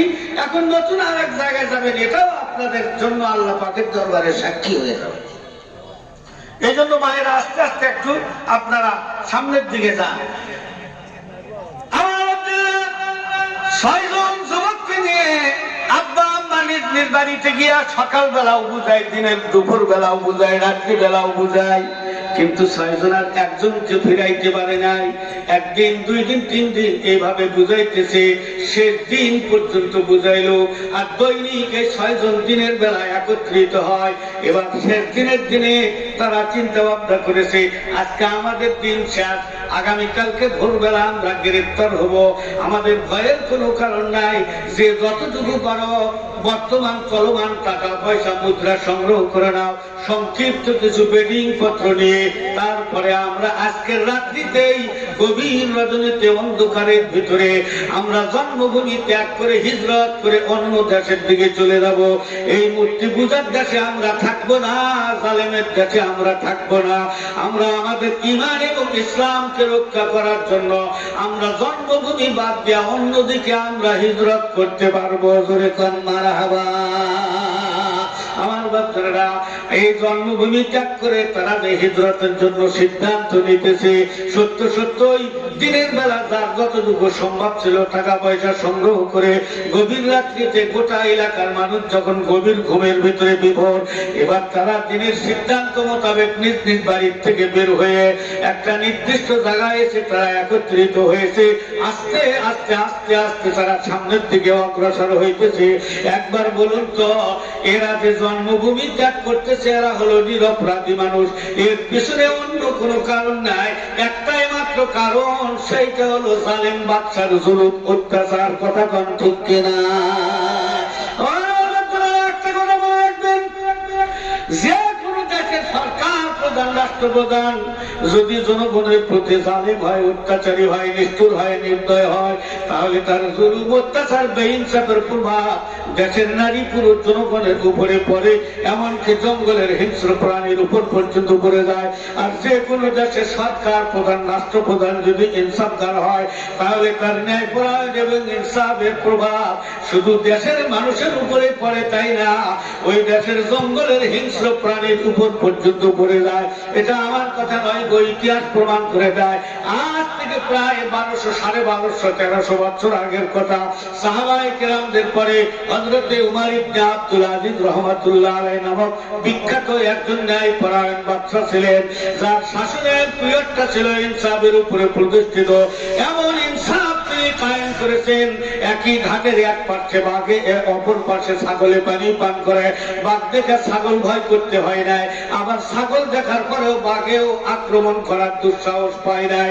কিন্তু একদিনের কথা, রাজধানীর থেকে কয়েকশো মাইল দূরে একজন আল্লাহওয়ালা বুজুর্গ ব্যক্তি পায়ে হেঁটে হেঁটে যায়। রাস্তার পাশে ছোট্ট একটা জঙ্গল। তিনি হঠাৎ করে নজর করে দেখতে পায় জঙ্গলের মধ্যে একটা নেকড়ে বাঘ একটা ছাগলের উপরে আক্রমণ করে ঘাটটা মটকাইয়া রক্তগুলি চুষে পান করে বুকটাকে ফেরে ছিঁড়ে পছন্দ মতো অঙ্গগুলি গ্রাস করে তেজস্বী মনোভাবে গভীর জঙ্গলের দিকে যাইতে আরম্ভ করেছে। এই দৃশ্য দেখার পর ওই বুজুর্গ ব্যক্তি চিৎকার করে আওয়াজ দেয়, এলাকার মানুষজনদেরকে ডাকতে আরম্ভ করেছে। এলাকার মানুষজন পরিচিত কণ্ঠস্বর শোনা মাত্রই সব কিছু ত্যাগ করে দৌড় দিয়ে এসেছে। এসে দেখে সর্বজন শ্রদ্ধেয় ব্যক্তিত্ব আমাদের এলাকার মুরব্বী, তিনি রাস্তার পাশে বসে বসে কাঁদতেছেন। জিজ্ঞাসা করলেন, হুজুর আপনার কি বিপদ, আপনি কেন কাঁদেন? উনি বলেন, বিপদ শুধু আমারই না, দেশের নারী পুরুষ সমস্ত মানুষ সবচাইতে বড় একটা মুসিবতে পড়েছে। ওনারা বললেন, আমরা তো সুখে শান্তিতে আছি, আমাদের দেশের বাদশা উমর ইবনে আব্দুল আজিজ তিনি একজন ন্যায়পরায়ণ বাদশা, এমন ইনসাফ তিনি প্রতিষ্ঠিত করেছেন, বাঘে ছাগলে এক ঘাটে পানি পান করেছে, আমরা তো শান্তিতে আছি। এবার উনি ডাক দেখায়, ও আমার উপস্থিত জনগণ শোনো, হযরত উমর ইবনে আব্দুল আজিজ বাদশা এখন থেকে কিছুক্ষণ আগেই ইন্তেকাল করেছে। সবাই জিজ্ঞাসা করল, আপনি এখানে রাজধানীর থেকে অনেক দূর, রাজধানীর আপনার থেকে অনেক দূর, খবরাখবর নেওয়ার মতো কোন যান্ত্রিক মাধ্যম তো আপনার কাছে নাই, এত বিশ্বাসের সঙ্গে আপনি কেমন করে বলতেছেন উমর ইবনে আব্দুল আজিজ বাদশা ইন্তেকাল করেছেন? আর তিনি যদি ইন্তেকাল করে থাকেন তাহলে এই শূন্যস্থান আর কোনোদিন পূরণ হবে না, এটা অবশ্যই দেশের জনগণের জন্য একটা বড় মুসিবতের সিগন্যাল। আমার কথা যদি বিশ্বাস না হয়, তোমাদের বিশ্বাস্ত ব্যক্তিদেরকে রাজধানীতে পাঠিয়ে সত্য মিথ্যা যাচাই করো। রাজধানীর দিকে যখন পাঠানো হয়েছে, আমরা আমার বাচ্চারা যাচাই করার পরে দেখা গেল রাস্তার পাশে উনি যেই সময় বলেছিলেন উমর ইবনে আব্দুল আজিজ বাদশা ইন্তেকাল করেছে, সত্যই তার আধা ঘন্টা 1 ঘন্টা পূর্বে হযরত উমর ইবনে আব্দুল আজিজ বাদশাও ইন্তেকাল করেছিলেন। মানুষেরা জিজ্ঞাসা করল, হুজুর আপনি এত দূর থেকে কেমন করে বুঝলেন উমর ইবনে আব্দুল আজিজ বাদশা ইন্তেকাল করেছে? উনি বললেন, দেখো এই যে জঙ্গলের ভিতরে একটা ছাগলের ক্ষত বিক্ষত দেহ পড়ে আছে, আমি নিজের চোখে দেখলাম একটা বাঘে ছাগলের উপরে হামলা করে এই অবস্থা করেছে। আপনারা জানেন তিনি ইনসাফের বাদশা, তার ইনসাফ মানুষের উপরে প্রভাব ফেলেছে, জঙ্গলের হিংস্র প্রাণীর উপরেও পড়েছে। একই ঘাটের মধ্যে বাঘে ছাগলে পানি পান করেছে, কেউ কাউকে আক্রমণ করার সাহস পায় নাই, কেউ কাউকে ভয় পাইত না। কিন্তু বাঘে যখন ছাগলকে আক্রমণ করতে আমি নিজ চোখে দেখলাম, তখন আমি বিশ্বাস করে নিয়েছি হযরত উমর ইবনে আব্দুল আজিজ বাদশা হয়তো আর দুনিয়াতে নাই। তিনি যদি এই মুহূর্তে দুনিয়ায় জিন্দা থাকতেন, ওই বাঘের দুঃসাহস হইতো না, ছাগলকেও আক্রমণ করতে পারত না। কথা বোঝা গেল বাবাজিরা? ভালো করে বোঝেন। জ্ঞানী যারা বোঝে তারা শুধু ইশারা, অবুঝে বুঝাইতে কে পারে কোথায়, বুঝেও যে না বোঝে তারে বুঝাই কে, না বুঝেই যে মাথা ধুলায় তারে পুতেই ধরেছে। আল্লাহর 6 জন তৌহিদপন্থী ইমানদার বন্ধুরা এবার আস্তে আস্তে আস্তে আস্তে শেষ রাত্রে অন্ধকারে তারা রওনা দিয়েছে। পথ চলতে চলতে প্রায় নিরাপদ স্থানে আসবে। আর কয়েকশো গজ সামনের দিকে পা তুলে সামনের দিকে অগ্রসর হইলে তারা নিরাপদ রাস্তার উপরে উঠবে। এমন সময় সামনের দিকে তাকিয়ে দেখে আর একজন যুবক ব্যক্তি বিশ্ব রোডের পাশে দাঁড়িয়ে আছে। এনারা মনে মনে ভাবছে নিশ্চয়ই কোন গোয়েন্দা সদস্য হবে, বাদশার পক্ষ থেকে আমাদের খবরাখবর জেনে এই জায়গার মধ্যে দাঁড়িয়ে আছে। যাত্রা বন্ধ করে তারা ভয়ের চোখে থমকায়া দাঁড়াইলো। এবার 7 নম্বরে সেই ব্যক্তিও বুঝতে পেরেছে আমাকে দেখে আমাকে বাদশার লোক মনে করে সন্দেহ করে তারা যাত্রা বিরতি দিয়ে দাঁড়িয়েছে। উনি আর ওই জায়গার মধ্যে দাঁড়িয়ে না থেকে তাড়াতাড়ি করে দৌড় দিয়েছে এই 6 জনের সামনে দাঁড়িয়ে রাখ দিয়া কয়, ও তৌহিদপন্থী আল্লাহ ইমানদার বান্দারা, আমার বন্ধুরা, আপনারা মনে হয় আমাকে দেখে যাত্রা বিরতি দিয়ে ভয়ের চোখে থমকায় দাঁড়িয়ে গিয়েছেন। ভয়ের কোনো কারণ নাই, আমিও আপনাদের মতোই একজন ইমানদার ব্যক্তি। আপনারা 6 জন ধরা পড়েছেন, গোটা দেশের মানুষ আপনাদের খবর জানে, কিন্তু আমি ধরা পড়ি নাই, আমার খবর এখন পর্যন্ত কেউ জানে না। আমি সারাদিন তথ্য সংগ্রহ করে অবগত হয়েছি আপনারা আজকের রাত্রিতে জন্মভূমি ত্যাগ করে হিজরত করে অন্যদিকে যাবেন। আবার এটাও চিন্তা ভাবনা করে দেখেছি এই রাস্তা দিয়া ছাড়া অন্য কোন রাস্তা দিয়া হিজরত করা নিরাপদ না। তাই আপনারা হিজরত করবেন, আমিও নিয়ত করে নিয়েছি। আপনারা যেমন জালেমের দেশে থাকবেন না, মূর্তি পূজার দেশে থাকবেন না, আমিও এই দেশের মধ্যে থাকবো না। আমিও আপনাদের সঙ্গে হিজরত করার নিয়ত করে সারা রাত্রি না ঘুমাইয়া সংক্ষিপ্ত বেডিং পত্র এনে রাস্তার পাশে ফেলে রেখে আপনাদের আগমনের অপেক্ষায় বিনিদ্রিত অবস্থায় সারা রাত্রি আমি দাঁড়িয়ে আছি। ভয়ের কোনো কারণ নাই, আমিও আপনাদের দলে যে একজন ব্যক্তি। আসছিল কয়জন? 6 জন। এখন হইল কয়জন? 7 জন। তাফসীরে নজুল কোরআন নামক কিতাবের মধ্যে এসেছে এই 7 নম্বরের যুবক ব্যক্তি যিনি ছিলেন, ওনার বাড়িতে একটা পোষা কুকুর ছিল। কুকুর কিন্তু মরিব ভক্ত হয় সবচাইতে বেশি। আমার বাচ্চারা এই উনি যখন বাড়ির থেকে উঠে এসেছে ওনার সঙ্গে সঙ্গে ওনার বাড়ির কুকুরটাও চলে এসেছে। আমার বাচ্চারা এবার এই 6 জন যুবক ডাক দেখায়, আপনি আমাদের সঙ্গে যাবেন, আপত্তি নাই, তবে আপনার সঙ্গে আপনার পোষা কুকুরকে দেখা যায়।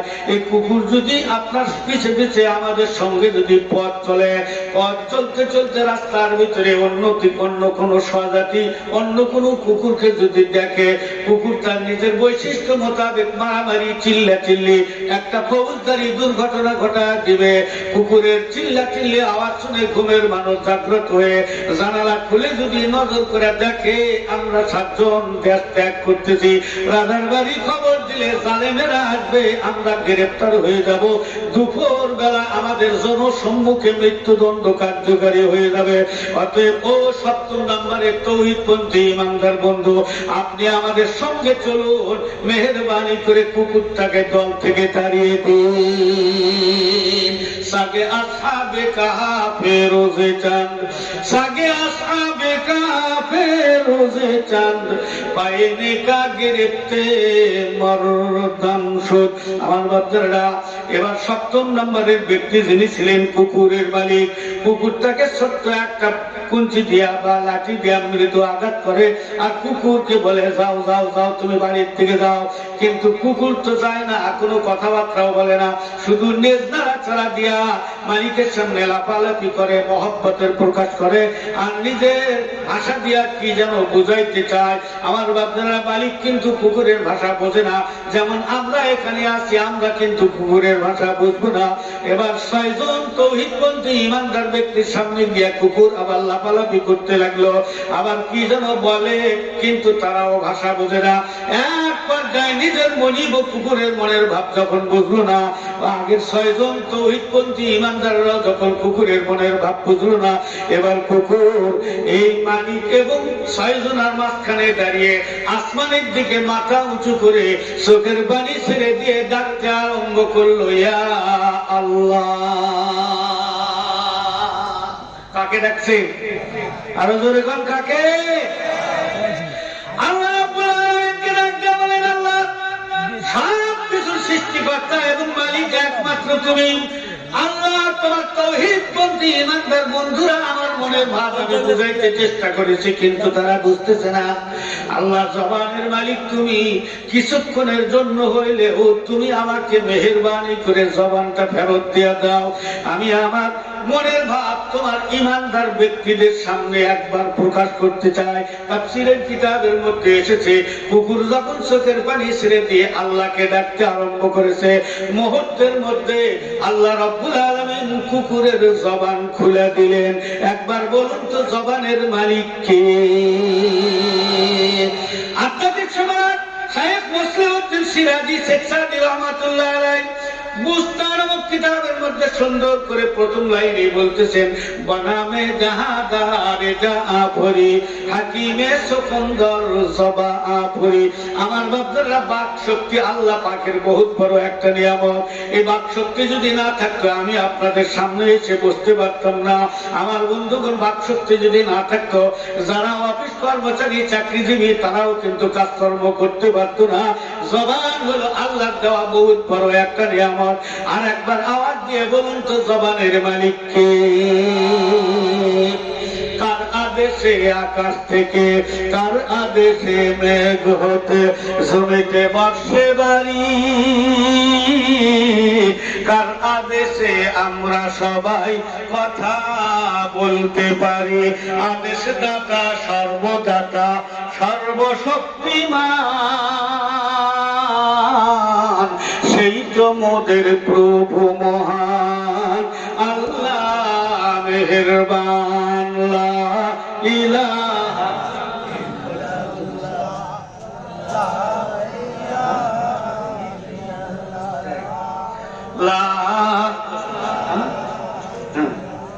লা ইলাহা, জোরে বলুন লা ইলাহা ইল্লাল্লাহু মুহাম্মাদুর রাসূলুল্লাহ।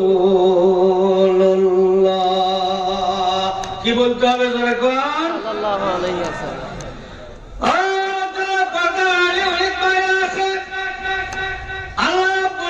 কুকুরের জবান খুলে দিলেন। কুকুর কি বক্তৃতা করে একটু পরে আসতেছি। মহিলা আমাদের এত বেশি উপস্থিতি, জায়গা তাদের হইতেছে না, তাদের ব্যাপারে কিছু বলার দরকার আছে না নাই? মহাজ্ঞানী পয়গম্বর মুহাম্মদুর রাসূলুল্লাহ সাল্লাল্লাহু আলাইহি ওয়াসাল্লাম বলেন, মেরাজের রাত্রিতে আমি জান্নাতের দিকে নজর করে দেখি মহিলাদের সংখ্যা কম, জাহান্নামের দিকে নজর করে দেখি মহিলাদের পরিমাণ সংখ্যা অত্যন্ত বেশি। আল্লাহর হাবিব তাই চিন্তা ভাবনা করে মহিলারা যাতে সহজে বেশি বেশি জান্নাতে যাইতে পারে, আল্লাহর হাবিব তাদের কর্মসূচি দিয়েছেন মাত্র কয়েকটি হাতে গোনা। 1 নম্বরের কর্মসূচি, আলমার আতুইদা সাল্লাত খামসাহা, যদি মহিলারা 5 ওয়াক্ত নামাজ পড়ে, আমার বাপ যারা পুরুষ মানুষ মসজিদে গিয়ে জামাতের সঙ্গে নামাজ পড়বে, আর মহিলারা মহল্লার জামে মসজিদের আযান শুনে তারা বাড়ির মধ্যে নামাজ আদায় করবে। মরহুম সাইদ খান পালনপুরি রহমাতুল্লাহ আলাইহি, যিনি ইতিপূর্বে তাবলীগ জামাতের সারা বিশ্বের আমির ছিলেন, ওনার একখান লিখিত কিতাবের মধ্যে দেখেছি মহিলারা ফজর, যোহর, আসর, মাগরিব, এশা 5 ওয়াক্ত নামাজ যদি মহল্লার জামে মসজিদের আযান শুনে শুনে বাড়িতে পড়ে, আল্লাহ রাব্বুল আলামিন মহিলাদেরকে মসজিদে গিয়া জামাতে নামাজ পড়ার সওয়াব দান করে দেয়। যাওয়া লাগবে না, আযান ফলো করে করে নামাজ পড়বে। পুরুষেরা গিয়া মসজিদে জামাতে নামাজ পড়বে। আল্লাহ হুজ্জাতুল নজরুল ইসলাম ইমাম গাজালি রাহমাতুল্লাহ আলাইহি ওনার কিতাবের মধ্যে একটা কথা উল্লেখ করেন, কিয়ামতের ময়দানে হিসাব নিকাশ আরম্ভ হওয়ার পূর্বে তিন দল মানুষকে আল্লাহ রাব্বুল আলামিন বিনা হিসাবে জান্নাতের পারমিশন দিয়ে দিবেন।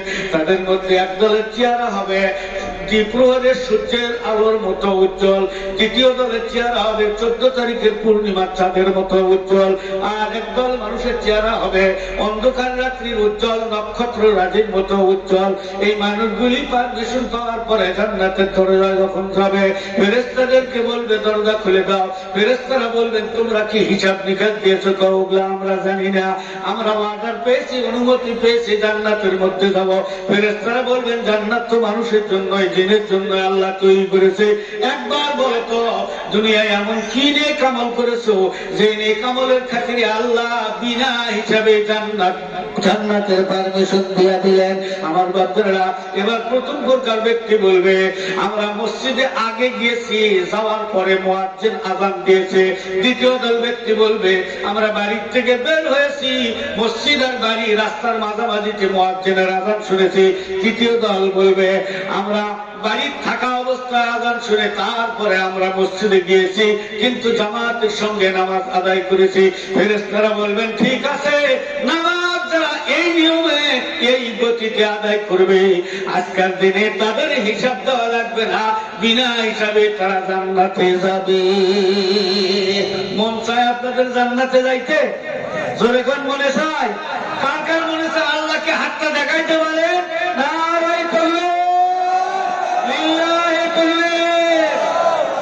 আল্লাহ কবুল করুন। হাত নামা উদাহরণ দিয়ে বুঝাবার টাইম নাই, পেছনে মেহমান আছে, আমার কাজ আছে অনেক বেশি। মহিলাদের 1 নম্বরের কাজ নামাজ, 2 নম্বরের কাজ হলো রমজান মাসের রোজা আদায় করা। পুরুষের চাইতে মহিলারা রোজার ভক্ত হয় অত্যন্ত বেশি। আমরা শুধু ফরজ রোজা করতেই হিমশিম খাই, মহিলারা ফরজও রাখে, ছুটে যাওয়াগুলিও রাখে, আবার নফলেও তাদের গুরুত্ব অনেক বেশি। কিন্তু মহিলাদের স্বামীর অনুমতি ছাড়া নফল রোজা রাখার অনুমতি শরীয়ত দেয় নাই। কিন্তু মহিলাদের আর একটা অত্যুন্তি আছে, নফল রোজা রাখে বেশি, কিন্তু রমজান মাসে অনেকেই কিন্তু তারাবির নামাজ পড়ে না, বিভিন্ন অজুহাত দিয়া তারাবির নামাজ পুরাপুরি পড়ে না। জোরে কণ্ঠ আছে না? না, এটা চলবে না মায়েরা, 20 রাকাতই পড়তে হবে। 3 নম্বরের গুণ মহিলাদের আল্লাহ হাবিব বলেন ও আতাআত বাবা, স্বামীর অনুকরণ করতে হবে, স্বামীকে সন্তুষ্ট করতে হবে, যে কাজে স্বামী খুশি ওই কাজ করতে হবে, যে জায়গাতে গেলে স্বামীর অনুমতি আছে ওখানে যাওয়া যাবে। আমার বাচ্চারা তার সঙ্গে কথা বললে স্বামী বেজার বলা চলবে না, তবে সেটা শুধু স্বামীর দিকে তাকাইলে হবে না, শরীয়তের মাপকাঠির ভিতরে থাকতে হবে।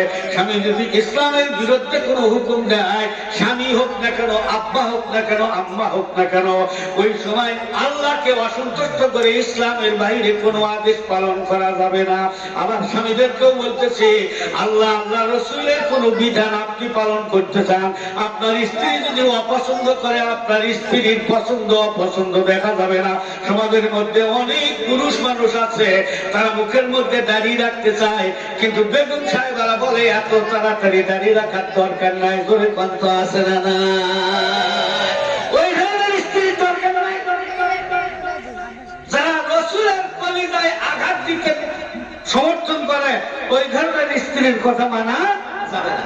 আবার স্বামীও যদি বলে চলো যাই সিনেমা দেখে আসি, স্বামীর হুকুম পালন করা যাবে না। আব্বাও যদি বলে মানা যাবে না। আল্লাহ হাবিব বলেন লা তাআতা ফি মাসিয়াতিল খালিক, খালিক মানে সৃষ্টিকর্তা, সৃষ্টিকর্তাকে অসন্তুষ্ট করে পৃথিবীর কাউকে সন্তুষ্ট করা যাবে না। এবার মহিলাদের 4th নম্বরের গুণটা, যেটা 3 নম্বরে ছিল, আমি বর্ণনায় নিয়ে আসছি 4th নম্বরে। আহসানাত ফারজাহা, লজ্জাস্থানের হেফাজত করা। তার মানে মহিলাদেরকে পর্দা পালন করতে হবে। মহিলারা যারা নামাজ পড়ে ঠিক মতোই পড়ে, যারা রোজা রাখে ঠিক মতোই পড়ে, স্বামীর সঙ্গে যাদের সুসম্পর্ক আছে তারা মোটামুটি সুসম্পর্ক রাখে। মাদেরকে বলবো, মা, মরহুম মাওলানা সাইদ খান পালনপুরি রহমাতুল্লাহ আলাইহি লিখেছেন, আপনার স্বামী একজন কৃষক মানুষ, আপনার স্বামী একজন ব্যবসায়ী, আপনার স্বামী একজন চাকরিজীবী, যাতায়াত করতে অনেক কষ্ট হয়। আপনাদের মুখের মধ্যে হাসি ফোটানোর জন্য কষ্টার্জিত পয়সা দেয়, পয়সা ইনকাম করে বাড়িতে নিয়ে আসে। যদি স্বামীর ক্লান্তির দিকে তাকাইয়া বলার আগে যদি হাত পায় শরীরগুলি যদি একবার একটু দাবায় দেওয়া হয়, আমার বাপদারা সাইদ খান পালকপুরি রহমাতুল্লাহ আলাইহি লেখেন, ওই মহিলার আমলনামাতে আল্লাহ 7.5 তোলা স্বর্ণ দান করার সওয়াব লিখে দেয়। এক এক গরিব দাম কত হিসাব করে দেখে। আর স্বামী যদি বলে আমার এই কাজটা করো, স্বামী বলার পরে যদি সেইটা পূরণ করে, তাহলে 7.5 তোলা রূপা দান করার সওয়াব আল্লাহ দান করে দেয়। আমার বাপজানেরা, তবে পুরুষ মানুষ আমরা অনেকেই কিন্তু একটু স্বার্থপর। তারা খালি মহিলাদের কাছে সেবা নেয়, কিন্তু তারাই বলে কিছু পেতে হলে কিছু দিতেও হয়। কিন্তু মহিলাদের স্ত্রীকেও প্রয়োজন বোধে সেবা দিতে হবে। কথা কোন ঠিক কিনা? শুধু নিবেন একতরফা, এটা স্বার্থপর। আপনার স্ত্রী যদি অসুস্থ হয়, তাহলে রান্না করে খাওয়াইতে হবে। জ্বর আসলে প্রয়োজনে পায়ের তালুতে সরিষার তেলও মালিশ করতে হবে। আপনি শুধু নিবেন দিবেন না, এটা হতে পারে। আমার ভাইরা, আপনাদের দাম তো কোরআন হাদিস থেকে অনেক বেশি দেখা যায়। সৃষ্টির শুরুতে তাফসীরে জালালাইন শরীফের হাসিয়ার মধ্যে টিকার মধ্যে এসেছে, মহিলাদেরকে আল্লাহ রাব্বুল আলামিন প্রথম মানুষ মা হাওয়াকে সরাসরি বেহেশতের ভিতরে তৈরি করেছে। বাবা আদমকে বেহেশতের বাইরে তৈরি করে তারপরে ভিতরে নিয়েছে, কিন্তু মা হাওয়াকে বেহেশতের ভিতরে তৈরি করেছে। পৃথিবীর মধ্যে এমন মানুষও ছিল, এমন মহিলাও ছিল, যারা মৃত্যুর পূর্ব মুহূর্তে আল্লাহর কাছে দোয়া করতেছে, আল্লাহ আমি তো শহীদ হয়ে যাব, কিন্তু তোমার দিনের উপরে যেতে চাই, তবে একটা আবদার করতে চাই, আল্লাহ আমার জন্য বরাদ্দকৃত জান্নাতি বালাখানা এই জীবদ্দশায় নিজের চোখ দিয়ে একবার দেখতে চাই। আল্লাহ মুহূর্তের মধ্যে বলে দেন, চক্ষু খুলে দেখো। আমার বাচ্চা চক্ষু খুলে দেখে 7 আসমানের উপরে সাদা ধবধবে জান্নাতি বালাখানা। এটা কোনো পুরুষের ভাগ্যে হয় নাই, এটা হয়েছিল একজন মহিষী রমণের ভাগ্যে। তিনি ফিরাউনের স্ত্রী হযরতে আসিয়া, নবীর হাতে সর্বপ্রথম ইসলাম কবুল করার গৌরব অর্জন করেছিলেন একজন মহিষী রমণী। তামাম পৃথিবীর মুমিনদের মা হযরতে খাদিজাতুল কুবরা। নবীজির ইন্তেকালের পরে সবচাইতে বেশি সংখ্যক হাদিস মুখস্থ রাখার গৌরব অর্জন করেছিলেন যিনি, তিনিও ছিলেন একজন মহিষী রমণী। তামাম পৃথিবীর মুমিনদের মা হযরতে আয়েশা সিদ্দিকা রাদিয়াল্লাহু তাআলা আনহা। আমার বাপজারা, আরো অনেক কথা আছে, সব কথা একদিনে বলা যায় না। এবার আমাদের বাংলাদেশের দিকে যদি তাকায়, তাহলে আমরা দেখতে পারবো আজকে প্রায় 20 বছর হইতেছে মহিলারাই প্রধানমন্ত্রী, মহিলারাই বিরোধী দলীয় নেত্রী। স্পিকারের মতো একটা গুরুত্বপূর্ণ পদ, সেটাও পুরুষের কাছে নাই, মহিলাদের কাছে আছে। কথা কোন ঠিক কিনা?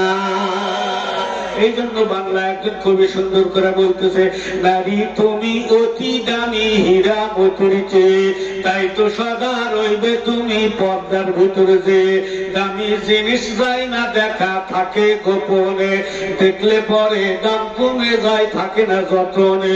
কোরআন হাদিসে মা তোমার মূল্য অনেক বেশি, অভিশপ্ত হওয়ার আগে হও পর্দা নিচে।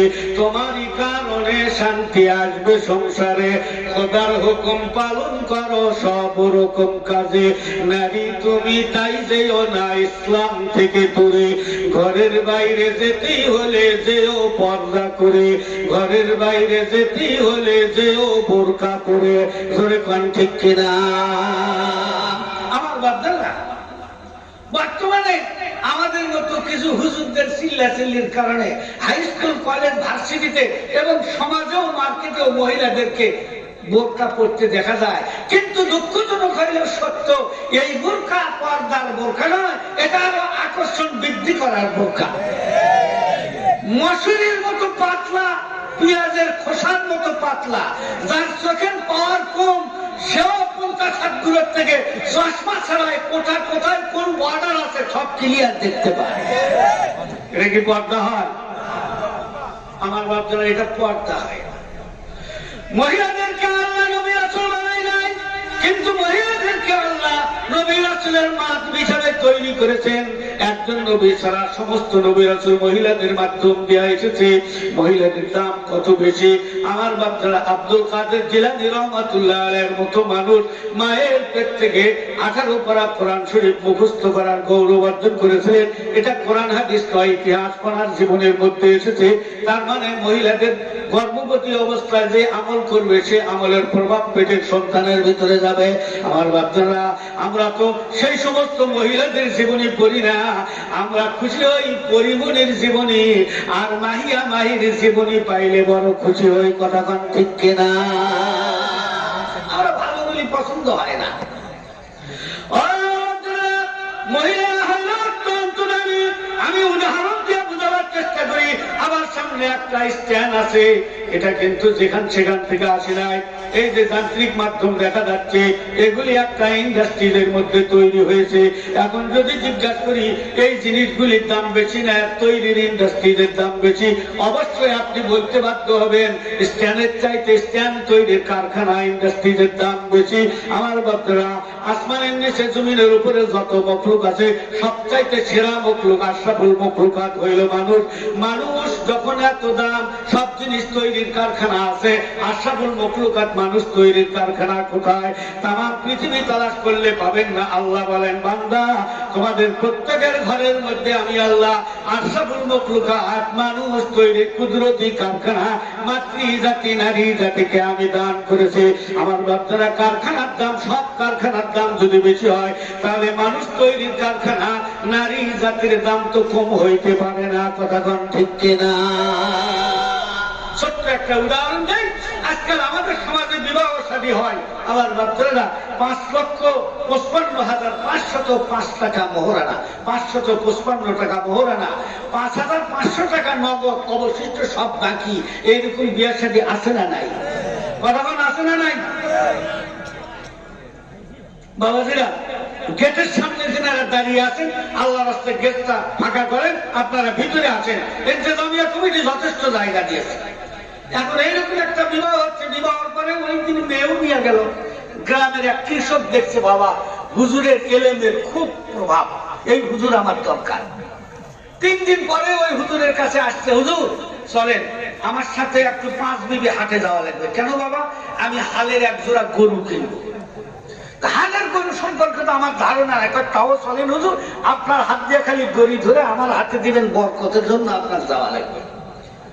যেটা দিদির পর হুজুর গেছে, গরু দেখো, আমি দেখে গেছি ওই যে গরু 2টা দাঁড়ানো, 85,555 টাকা। তবে আমার কাছে আছে শুধু 5,555 টাকা, বাকি টাকা নাই। গরু আমার খুব পছন্দ, ভাবলাম আপনি ছাড়া এই গরু আমাকে দেওয়ার মতো আর কেউই নাই। সেটা কেমন করেন?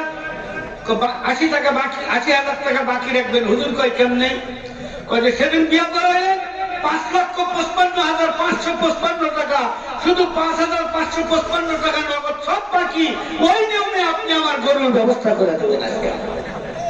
এখন হুজুর যা যদি বলে 85,555 টাকা গরুর মূল্য, তার মধ্যে 5,500 টাকা 555 টাকা নগদ আর 80,000 টাকা বাকি রাখিয়া আমি হুজুর তোমার গরু অমুকের হাতে তুলে দিলাম। গরুওয়ালা গরুর রশি ছাড়বে না, হাতা গোছাবে। এখন হাতা গোছাবে না, তবে তো মসজিদে যান তাড়াতাড়ি। এই নিয়মে কোন গরু বিক্রি হয়? একটা ভেড়ার বাচ্চাও বিক্রি হবে না। আজকে যে মহিলাদের দাম আল্লাহ দিয়েছিল এত বেশি, রাসূল দিয়েছে বেশি, ইতিহাসের পাতাও সাক্ষী। কেন কমলো? অনেক কারণ, তার ভিতরে 2টা কারণ আমি বলি। একটা কারণ হইল কোরআন হাদিস থেকে আমরা অনেক দূরে সরে গিয়েছি। ফুটবল চেনেন? ফুটবল দোকানে যখন থাকে, দোকানদার ঘর খুলে সুন্দর করে ধুলাবালি ঝাড়ি দেয়। যেই মাত্র 150, 200, 300 টাকা খরিদ করে নিয়ে এবার যখন বাইরে যায় হাওয়া বাতাস দেয় মেশিন দিয়া, এরপরে কি ওকে ঝাড়ু দিয়া ময়লা পরিষ্কার করে না শরীরে সম্পূর্ণ শক্তি দিয়া লাথি মারে? ফুটবল মনে মনে কয় দোকানে ছিলাম তাই ভালো ছিল, এখন খালি লাঠি আর গুলি ছাড়া কপালে কিছু নাই। একজন দুইজন নয় 22 জনে লাঠি দেয়। যে যত জনে লাঠি দেয় সে তত বাহাদুর, তার নাম আসে পত্রিকার পাতায় শিরোনাম হিসেবে। আমার বাপজনেরা এখন ফুটবল কে ভাই আর লাগতাস না, কয় এত লাঠি কেন মারিস? মারি মানে আগে তুই লাঠি খাচ্ছি তোর পেট ছিল ফাঁকা, এখন বাহিরে আসা যে মাত্র বাহিরের হাওয়া বাতাস দিয়ে পেট ভরা ফেলছিস, তোর কপালে লাঠি গুলি ছাড়া কিচ্ছু নাই। আমার বাপজনেরা মহিলারা যদি কোরআন হাদিস ইসলাম এবং দ্বীনের হাওয়া বাতাস দিয়া পেটের ভিতরে রাখে, বোরকার ভিতরে যদি থাকে, সম্মান ঠিকই থাকবে। আমেরিকা, জাপান, জার্মান আমার বাপজনেরা আধুনিকতার হাওয়া বাতাস দিয়া পেট যখন ভর্তি করে বাহিরে আসছে বাড়ি ছেড়ে, এখন তকদিরটা কত খারাপ হয়েছে, কথা কন ঠিক কিনা? আমি কি কথা বুঝাইতে পারলাম আপনাদেরকে? ইঙ্গিতে বুঝালেন। এবার সামনের দিকে চলি। যে কথা আমি বলতেছিলাম, মহিলাদের দাম অনেক বেশি, কিন্তু ভাবতাম এত কমতেছে কেন? 1 নম্বর কারণ হলো কোরআন হাদিস থেকে অনেক দূরে। 2 নম্বর, মহিলা সেই জিনিস যত দামি হয় সেই জিনিস তত বেশি গোপনে গোপনে ঢেকে ঢেকে রাখতে হয়। কিন্তু আমার বাচ্চারা, আপনি ফলার বাড়িতে দেখেন, আমাদের পলাশবাড়ির জননন্দিত মেয়র মহোদয়, আপনি পেছনে আছেন, খবর পেয়েছি। আপনাকে আসার জন্য অনুরোধ জানানো হচ্ছে। আপনি আসুন, আপনার আসনকে আপনি অলঙ্কৃত করুন। ও একসাথে আসবে? আচ্ছা ঠিক আছে, ঠিক আছে, উনি ওনার স্বাধীন মতো আসুন। চলুন এবার সামনের দিকে যাই। যত দামি হয় সেই জিনিস তত গোপনে গোপনে ঢেকে ঢেকে রাখতে হয়। আপনি পলাশবাড়ি যান, গাইবান্ধা যান, বগুড়া যান, রংপুর যান, রডের দোকানে দেখবেন টন কেটন রড খোলা মেলা, স্বর্ণের দোকানে দেখবেন 1 রতি স্বর্ণ বাহিরে পাবেন না, হয়তো গ্লাসের ভিতরে সংরক্ষিত অথবা সিন্ধুকের ভিতরে রয়েছে। তার কারণ হইল স্বর্ণের তুলনায় রডের দাম কম, তাই খোলা মেলা, আর রডের তুলনায় স্বর্ণের দাম অনেক বেশি, এই জন্য সংরক্ষিত। আমার বাচ্চারা, মহিলারাও যেহেতু দামি, এই জন্য তাদের বেশি বেশি ঢেকে ঢেকে থাকার কথা ছিল। কিন্তু বর্তমানে সারা বাংলাদেশে রান্নাঘর থেকে রাজধানী পর্যন্ত আপনি দেখেন, আমার বাচ্চারা, কেউ যদি বলে বর্তমানে মহিলারা বেশিরভাগ ঢাকা না বেশিরভাগ ফাঁকা, ঢাকা তো বলতেই পারবেন না, ফাঁকা না বলে আর কোনো উত্তর নাই। কথা কন ঠিক কিনা? জোরে কোন তো, ঢাকা না ফাঁকা? মহিলারা আমার উপর রাগ করবে, করুক, তাও হক কথা বলতে হবে। দেশি মুরগি আর ব্রয়লার মুরগি কার দাম বেশি? দেশি মুরগি। ব্রয়লার মুরগি দেখেন জবাই করার আগে অর্ধেক ঢাকা অর্ধেক ফাঁকা, কতক্ষণ আছে না নাই? আর দেশি মুরগি সম্পূর্ণ ঢাকা। আমাদের দেশের কিছু কিছু মা বোনদের এই অবস্থা, পেট পিঠেতে দেয় না কাপড়, মাথা থাকে খোলা, ওড়না সারা কঠি পরে দেখলে লাগে ব্যথা, নারীরা হাত খালি, পুরুষ পরে চুরি, পুরুষ বসে তামসা দেখে, নারী চালায় গাড়ি, আছে না নাই?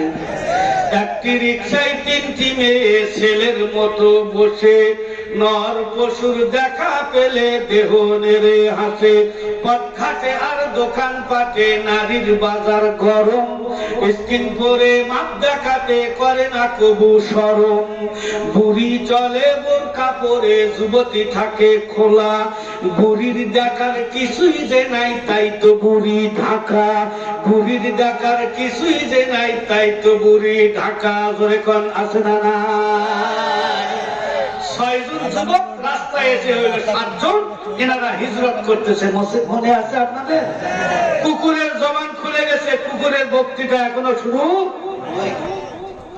মুহাম্মদুর রাসূলুল্লাহ সাল্লাল্লাহু আলাইহি ওয়াসাল্লাম তিনিও হিজরত করে জন্মভূমি পবিত্র মক্কা নগরী ত্যাগ করে রাতের অন্ধকারে মদিনার পথে রওনা দিয়েছেন। কতক্ষণ ঠিক কিনা বাবা? নবীজি হিজরত করে যাচ্ছেন, বেশ কিছু দূর যাওয়ার পরে এমন একটা জায়গা যেখান থেকে পিছনে তাকাইলে খানায় কাবা দেখা যায়। নবীজি চোখের পানি ছেড়ে দিয়ে কাঁদতেছে। আল্লাহ হাবিব ডাক দিয়ে বলেন, হে খানায় কাবা, চেয়েছিলাম তোমার সঙ্গে থাকবো, তোমার পাশে থাকবো, কিন্তু তোমার সন্তানেরা থাকতে দিল না। এই বলে নবী যখন চোখের পানি ছেড়ে দিয়ে কান্দে, আল্লাহ রাব্বুল আলামিন সঙ্গে সঙ্গে জিবরাইলের মাধ্যমে ওহী নাযিল করে বলে দিলেন, ইন্না লারাদ্দুকা ইলা মাক। নবীর চোখের পানি সহ্য হয় না, নবীকে নিষেধ করে দাও, ওনাকে হিজরত করার জন্য রব্বুল বলে দাও। আল্লাহ পাক জানায় দিলেন, হাবিব গো, আপনি রাতের অন্ধকারে অন্ধকারের আড়ালে আপনি আজকে যাইতেছেন, আপনি যতই ফাঁকায় ঠকতেছেন বলে মনে করতেছেন, আপনি চলে যান, আপনি চোখের পানি ফেলবেন না। অল্প কিছুদিন পরে আমি আল্লাহ আপনাকে সম্রাটের বেশে এই মক্কার শাসন ক্ষমতা আপনার হাতে তুলে দিয়ে আমি আপনাকে সম্রাটের বেশে আবার জন্মভূমিতে আনবো। আজকে যাদের ভাই আপনাকে অন্ধকারে গোপনে যাইতে হইতেছে, সেদিন দেখবেন আপনার ভয়ে তারা বাড়ি ঘর ছেড়ে পাহাড় পর্বত জঙ্গলের দিকে আত্মগোপন করবে। সত্যই মাত্র কয়েকটা বছর গিয়েছে, আল্লাহর হাবিব 10,000 সুসজ্জিত সেনাবাহিনী নিয়ে ফতে মক্কা বিজয় করার জন্য এসেছে। বিনা রক্তপাতে এক ধরনের মক্কা বিজয় হয়ে যায়। আমার বাচ্চারা নবীজি এবার তিনি সম্পূর্ণ মানুষদের সামনে দাঁড়াইলেন। খানায় কাবার ভিতরে ছিল 360টা মূর্তি, সব পরিষ্কার করলেন। যারা জুলুম অত্যাচার নির্যাতন করেছিল, সেজদার অবস্থায় উঠের নারী ভুঁড়ি শরীরের উপরে রেখে দিয়েছিল, আল্লাহর হাবিব দেখেন তারা আজকে আসামের কাছে দাঁড়িয়ে আছে। আল্লাহর হাবিব শুধু ডাক দিয়া বললেন, আমার কাছে কেমন ব্যবহার চাও? তারা সুন্দর করে কথা বললো, আপনার কাছে আপনজনের ব্যবহার চাই, শুভাকাঙ্ক্ষীর ব্যবহার চাই, ঘনিষ্ঠ শুভাকাঙ্ক্ষীর ব্যবহার চাই। আল্লাহর হাবিব শুধু বললেন, লা তাসরিবা আলাইকুমুল ইয়াউম, আজকের দিনে কোনো আক্রোশ নাই, কোনো প্রতিশোধের স্পৃহা নাই। বুখারী শরীফ কিতাবুল মাগাজির মধ্যে এসেছে, আনতুম উত্তরাকা, আল্লাহর হাবিব উচ্চ কণ্ঠে ঘোষণা করলেন, আমি তোমাদেরকে সাধারণ ক্ষমা দান করে দিলাম। যখন সাধারণ ক্ষমার ঘোষণা পেয়েছেন, সকলের সাহস বেড়ে গিয়েছে। একজন এসে বলে, হুজুর, আমার অমুক বাগান একটাই মাত্র সম্পদ, যদি আমারে না দেন আমার ছেলে মেয়ের কি হবে? আল্লাহর হাবিব বললেন, যাও দিয়া দিব। আর একজন বলেন, অমুক এলাকার সম্পত্তি আমার, হুজুর যদি আপনি নিয়ে নেন আমার উপায় থাকবে না। নবী বললেন, যাও দিয়া দিব। এমন সময় দেখা যায় কোন একজন ব্যক্তি সুন্দর একটা পোটলার মধ্যে ভর্তি করে নতুন বাগানের কিছু খেজুর এনে আল্লাহর হাবিবের হাতের মধ্যে দিয়া বললেন, হুজুর, আমার নতুন বাগানের খেজুর আপনিও খান, সাহাবাদের মধ্যে বন্টন করে দেন। আল্লাহর হাবিব 2-1টি খেজুর হাতের মধ্যে নিয়ে হযরত আলীকে ডাক দেয়া বললেন, আলী, এই খেজুরগুলি বন্টন করে দাও। 2 প্রকারের মানুষ আছে, মক্কায় থেকে যারা হিজরত করেছে তারা মুহাজির, আর মদিনায় যারা ছিলেন আমাদেরকে আশ্রয় দিয়েছে তারা হলো আনসার। একটা কাজ করো, মক্কার মুহাজিরদেরকে 2টি করে খেজুর দাও, আর মদিনার আনসারদেরকে 1টা করে খেজুর দাও। আমার বাচ্চারা এই ঘোষণা শোনা মাত্র মদিনার আনসারদের চেহারা ফেকাচা হয়ে গেল। এরা বাড়ি ঘর জায়গা জমি ত্যাগ করে মদিনায় গিয়েছে। আমরা আনসার, আমরা বাড়ি দিয়েছি, জমি দিয়েছি, সবকিছু দিয়েছি, খেজুর যদি পাই আমরা এই 2টা করে পাওয়ার কথা, মক্কাবাসীতে 1টাও পাওয়ার কথা নয়। আল্লাহর হাবিব শুধু সেরা নবী তাই না, সেরা নবী, শ্রেষ্ঠ নবী, সেরা দার্শনিক, সেরা বৈজ্ঞানিক। মদিনার আনসারদের চেহারা দেখার পরে বুঝতে পেরেছেন। নবীজি ডাক দেয়া বললেন, ও আনসারেরা, তোমাদেরকে 1টি করে খেজুর দিতে বলেছি, মক্কার মানুষদেরকে 2টি করে দিতে বলেছি, এই জন্য মনে হয় তোমরা অসন্তুষ্ট। মদিনার আনসারেরা বললেন, ইয়া রাসূলুল্লাহ, ইয়া হাবিবাল্লাহ, আপনার ধারণা সম্পূর্ণ সঠিক। হুজুর, খেজুর তো সবই আমরা পাওয়ার কথা, মদিনার মানুষ তো আপনাকে, মক্কার মানুষ তো আপনাকে জন্মভূমি থাকতে দেয় নাই। আল্লাহর হাবিব ডাক দেয়া বললেন, আনসারেরা শোনো রে, 1টা খেজুর তোমাদেরকে কম দিতে বলেছি, 1টা খেজুর ওদেরকে বেশি দিতে বলেছি। অতএব ওই কম 1টা খেজুরের পরিবর্তে এখান থেকে যাওয়ার সময় তোমরা আমি রাসূলকে সঙ্গে করে নিয়ে যাবে। ও মদিনার আনসারেরা, বলো তো তোমরা খেজুর চাও না তোমাদের সঙ্গে আল্লাহর রাসূলকে চাও? মদিনার আনসারেরা ডাক দেয়া বললেন, ইয়া রাসূলুল্লাহ, ইয়া হাবিবাল্লাহ, খেজুর 1টাও চাই না, সব মক্কাবাসীর মধ্যে বিতরণ করে দেন। যাওয়ার সময় আপনাকে সঙ্গে নিয়ে মদিনায় যাব, এর চাইতে বড় পাওয়ার কিছুই হইতে পারে না। আমার বাচ্চারা, এমন পরিস্থিতি যদি আমাদের মাঝে কোনোদিন আসে, যদি ঘোষণা হয় রাসূল চান না খেজুর চান, বলুন তো তখন কি নিবে? রাসূল না খেজুর? রাসূল নিবেন কে? কে একটু আল্লাহকে হাতটা দেখায়, নারায়ে তাকবীর। হাত নামান, আল্লাহ কবুল করুন। আমাদের প্রধান অতিথি এবং মাহফিলের সম্মানিত সভাপতি স্যার 2জনই মনে হয় এসেছেন, আপনাদেরকে আসার জন্য অনুরোধ জানাচ্ছি। তকবীর। প্রধান প্রধানমন্ত্রীর আগমন, নারায়ে তাকবীর। পলাশবাড়ির পক্ষ থেকে, মাহফিলের পক্ষ থেকে প্রধানমন্ত্রীর আগমন, সভাপতির আগমন, লিল্লাহে তাকবীর। আলহামদুলিল্লাহ, মেহমান চলে আসবে ইনশাআল্লাহ। তাহলে আমরা রসুলকে চাই, কথা কোন ঠিক কিনা বাবা? মদিনায় হিজরত করে নবীজি সর্বপ্রথম যে কাজ করেছে সেটা হলো আল্লাহর ঘর মসজিদ নির্মাণ করেছে।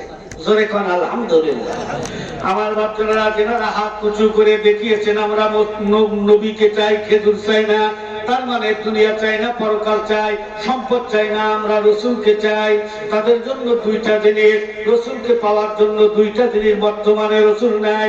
নবীজি মদিনায় হিজরত করে যে কাজটা প্রথম করেছে আল্লাহর ঘর মসজিদ নির্মাণ করেছে এবং নবীজি ঘোষণা করেছেন পৃথিবীর মধ্যে সব চাইতে আল্লাহর পছন্দনীয় স্থান হইল আল্লাহর ঘর মসজিদ, আর তুলনামূলক সব চাইতে নিকৃষ্ট স্থান হইল আমার বাচ্চারা এই বাজার। এখন যারা আমরা রসুলকে চাই তাদের নিকটে আমার দাবি আছে, আমার বাচ্চারা রসুলকে পাওয়ার জন্য আল্লাহ ঘরের উন্নয়নের লক্ষ্যে আল্লাহ রাব্বুল আলামিন যাকে যেমন শক্তি দিয়েছে, যাকে যেমন সামর্থ্য দিয়েছে, যাকে যেমন সম্পদ দিয়েছে, 50,000 টাকা, 1 লাখ টাকা, আবার কেউ 5,000 টাকা, কেউ 10,000 টাকা, কেউ 500 টাকা, কেউ 1000 টাকা, কেউ 2-4 বস্তা সিমেন্ট, আল্লাহ রাব্বুল আলামিন যাকে যেমন শক্তি এবং সামর্থ্য দিয়েছে সেই শক্তি এবং সামর্থ্য নিয়ে আমাদেরকে তাড়াতাড়ি আসবে হবে। আল্লাহ হাবিব একসময় কয়েকজন সাহাবীদের কথা বললেন, অমুক অমুক যাবে জিহাদের ময়দানে, তারা শহীদ হয়ে যাবে। ওই দিন ছিল শুক্রবার, তোমরা চলে যাও। এবার তেনারা বলতেছেন হুজুর মাইকে বলেন।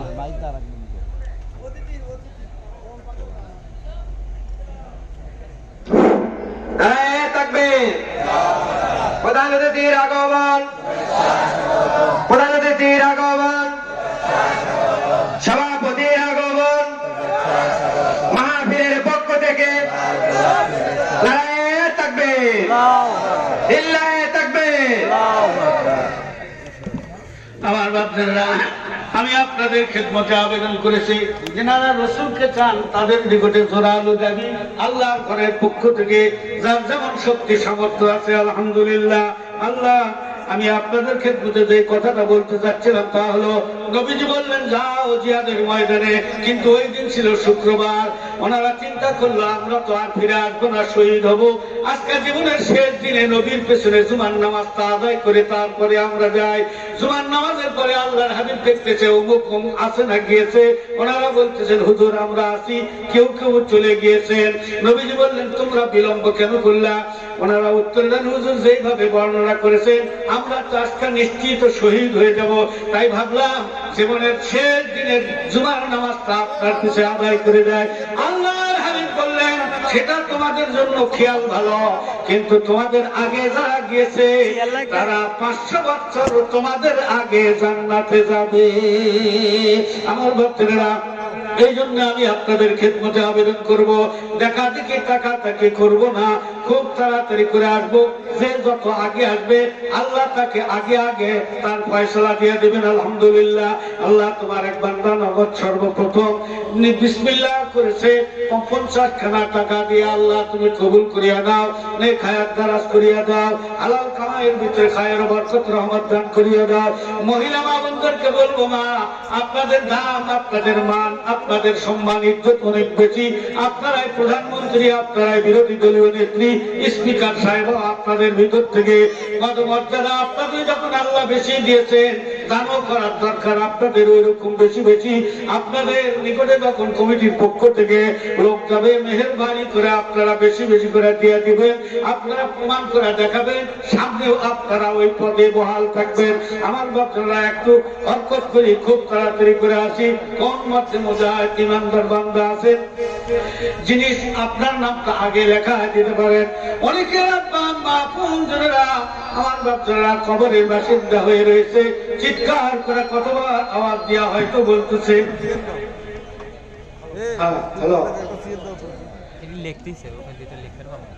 আলহামদুলিল্লাহ, আল্লাহ কবুল করুন।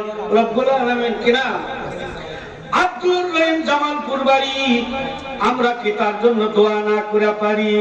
আল্লাহ, আব্দুর রহিম নাম করলো বাপের বেটার মতো একখান কাম, 2000 টাকা দিলে দান।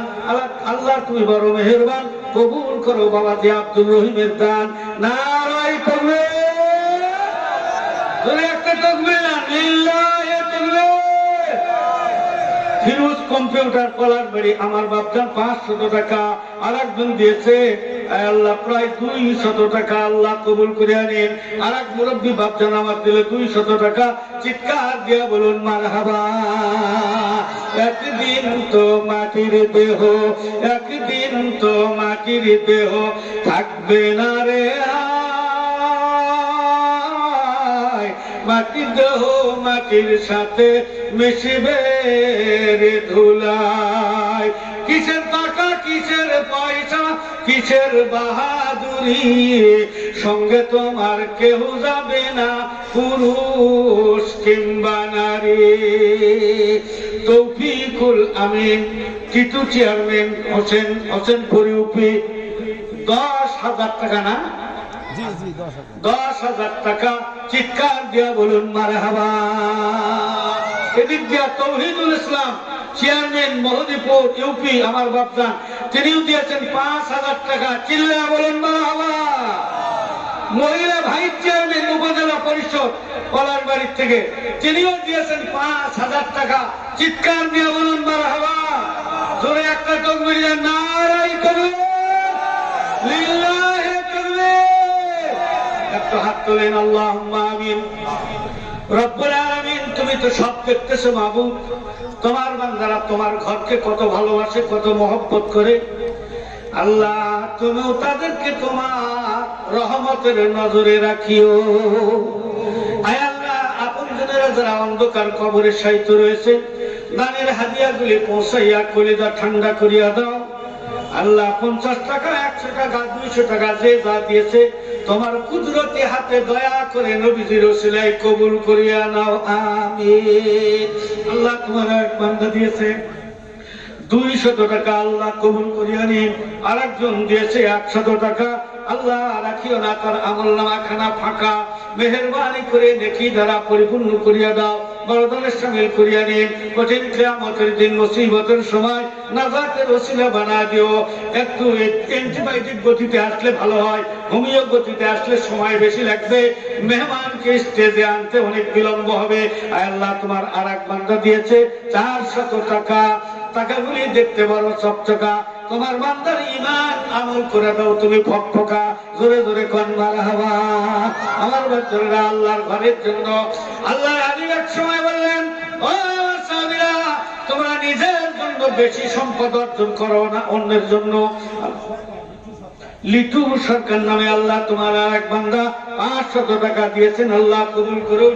আর এক বান্দা চলে এসেছে 600 টাকা, আল্লাহ কবুল করিয়া নাও, নেক হায়াত দারাজ করিয়া দাও।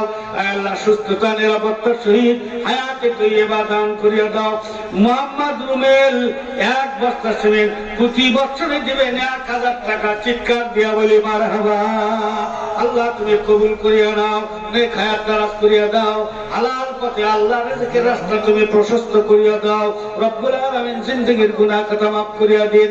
যে যে নেক নিয়তে দান করে যায় বাবাই, আল্লাহ মরহুম কলিজার টুকরা সন্তানের জন্য রবিউল নামে আল্লাহ তোমার এক বান্দা দিয়েছে 500 টাকা, আল্লাহ তুমি কবুল করিয়া দাও। রবিউলের নেক হায়াত দারাজ করিয়া দাও। আবার পুত্র ইন্তেকাল করেছে, বাবা তার রুহের মাগফিরাতের জন্য দোয়া চেয়ে দিয়েছেন 500 টাকা। ছোট্ট এক মাসুম বাচ্চা ইন্তেকাল করেছে, আল্লাহ তার রুহের মাগফিরাতের নিয়তে দিয়েছে 500 টাকা। আল্লাহ তার তো কোনো গুনাহ নাই, বরং সে হবে আব্বা আম্মার জন্য গ্রহণযোগ্য সুপারিশকারী। আল্লাহ তাকে সুপারিশকারী হিসাবে কবুল করিয়া নাও। নুরুল ইসলাম জামালপুর বাড়ি, আমরা কি তার জন্য দোয়া না করে পারি? 1000 টাকা দিল দান, আল্লাহ তুমি বড় মেহেরবান, কবুল করো তোমার বান্দা নুরুল ইসলামের দান। আপনজনেরা যারা অন্ধকার কবরে শায়িত, সে লোক তো আছে, আপনারা যিনি যেখানে আছেন সেখানে থাকবেন। দাঁড়ানো ভাইরা বসে যাওয়ার জন্য বারবার বিনীত অনুরোধ জানাচ্ছি, মেহেরবানি করে বসে যান। আপনারা যিনি যেখানে আছেন, আমরা নুরুল আনোয়ার কিতাবে পড়েছিলাম একটা কথা, যে কারো হাতে কিছু দান করলে ওটা গ্রহীতার হাতে পৌঁছার আগে অদৃশ্যভাবে আল্লাহর কুদরতি হাতে পৌঁছে, সেখান থেকে গড়িয়ে গ্রহীতার হাতে যায়। আমি আপনাদের সামনে লোক পাঠায় দিতেছি, আপনারা যিনি যা নিয়ত করে করে এসেছেন আপনারা ওনাদের রুমাল বা ব্যাগের ভিতরে আল্লাহর রাস্তায় ছেড়ে দেবেন। আর বিলম্ব করবো না, পকেটের ভিতরে হাত দিয়া মুঠ ভর্তি করে আমরা সেখানে ব্যাগের ভিতরে ছেড়ে দেবো ইনশাআল্লাহ। মাহফিলের পক্ষ থেকে, পলাশ বাড়ির পক্ষ থেকে লিল্লাহি তাকবীর, লিল্লাহি তাকবীর। আলহামদুলিল্লাহ, মেহমানকে রেখে কথা বলার অভ্যাস তো আমি না, তবে একটা কথা শুধু না বলেই পারতেছি না, সেটা হইল কিছু কিছু গাভী আছে এক দোয়া নিতে সব দুধ আসে না, কথা কম ঠিক কিনা? এ বেলাও দোহার লাগে, ওই বেলাও। সুতরাং প্রধান মেহমান এসেছেন দূরের মানুষ, মুসাফির, ওনার দোয়া কিন্তু কবুল হওয়ার গ্যারান্টি দিয়েছে রসুল। উনি যদি কিছু চাই আপনারা দ্বিতীয়বারের মতো ওনার হাতে দিয়ে দোয়া নিয়েন। আমি আর চাবো না, যেনাদের নিয়ত আছে হুজুরের হাতে দিয়ে। জাকিরুল জামালপুর সিমেন্ট 1 বস্তা, বাবলু উদয়সাগর 2 বস্তা, মৃত্যু ভাইয়ের পক্ষ থেকে ইমরান 2 বস্তা সিমেন্ট, আল্লাহ কবুল করে নিন। হ্যাঁ, আলহামদুলিল্লাহ, ওখানেই রাখেন, ওগুলো পরে দিয়ে। আব্দুল রশিদ সিমেন্ট 1 বস্তা, আল্লাহ কবুল করে রেখে দেন। আমার আলোচনা যেখানে যে হালতে যে অবস্থায় থাকলো, কুকুরের জবান আল্লাহ খুলে দিয়েছে। কুকুরের বক্তৃতা কি বলতে চায় ইমানদারদের সামনে আজকে বলার সুযোগ নাই। বিদায় নিচ্ছি, ওমা আলাইনা ইল্লাল বালাগ। আর দিয়েন না, রুমা আক্তার 200 টাকা আল্লাহ কবুল করুন। গোপ্পার জামালপুর থেকে 500 টাকা এটা স্লিপ থাকলো, আল্লাহ কবুল করে নাও। আসসালামু আলাইকুম ওয়া রাহমাতুল্লাহি ওয়া বারাকাতুহু।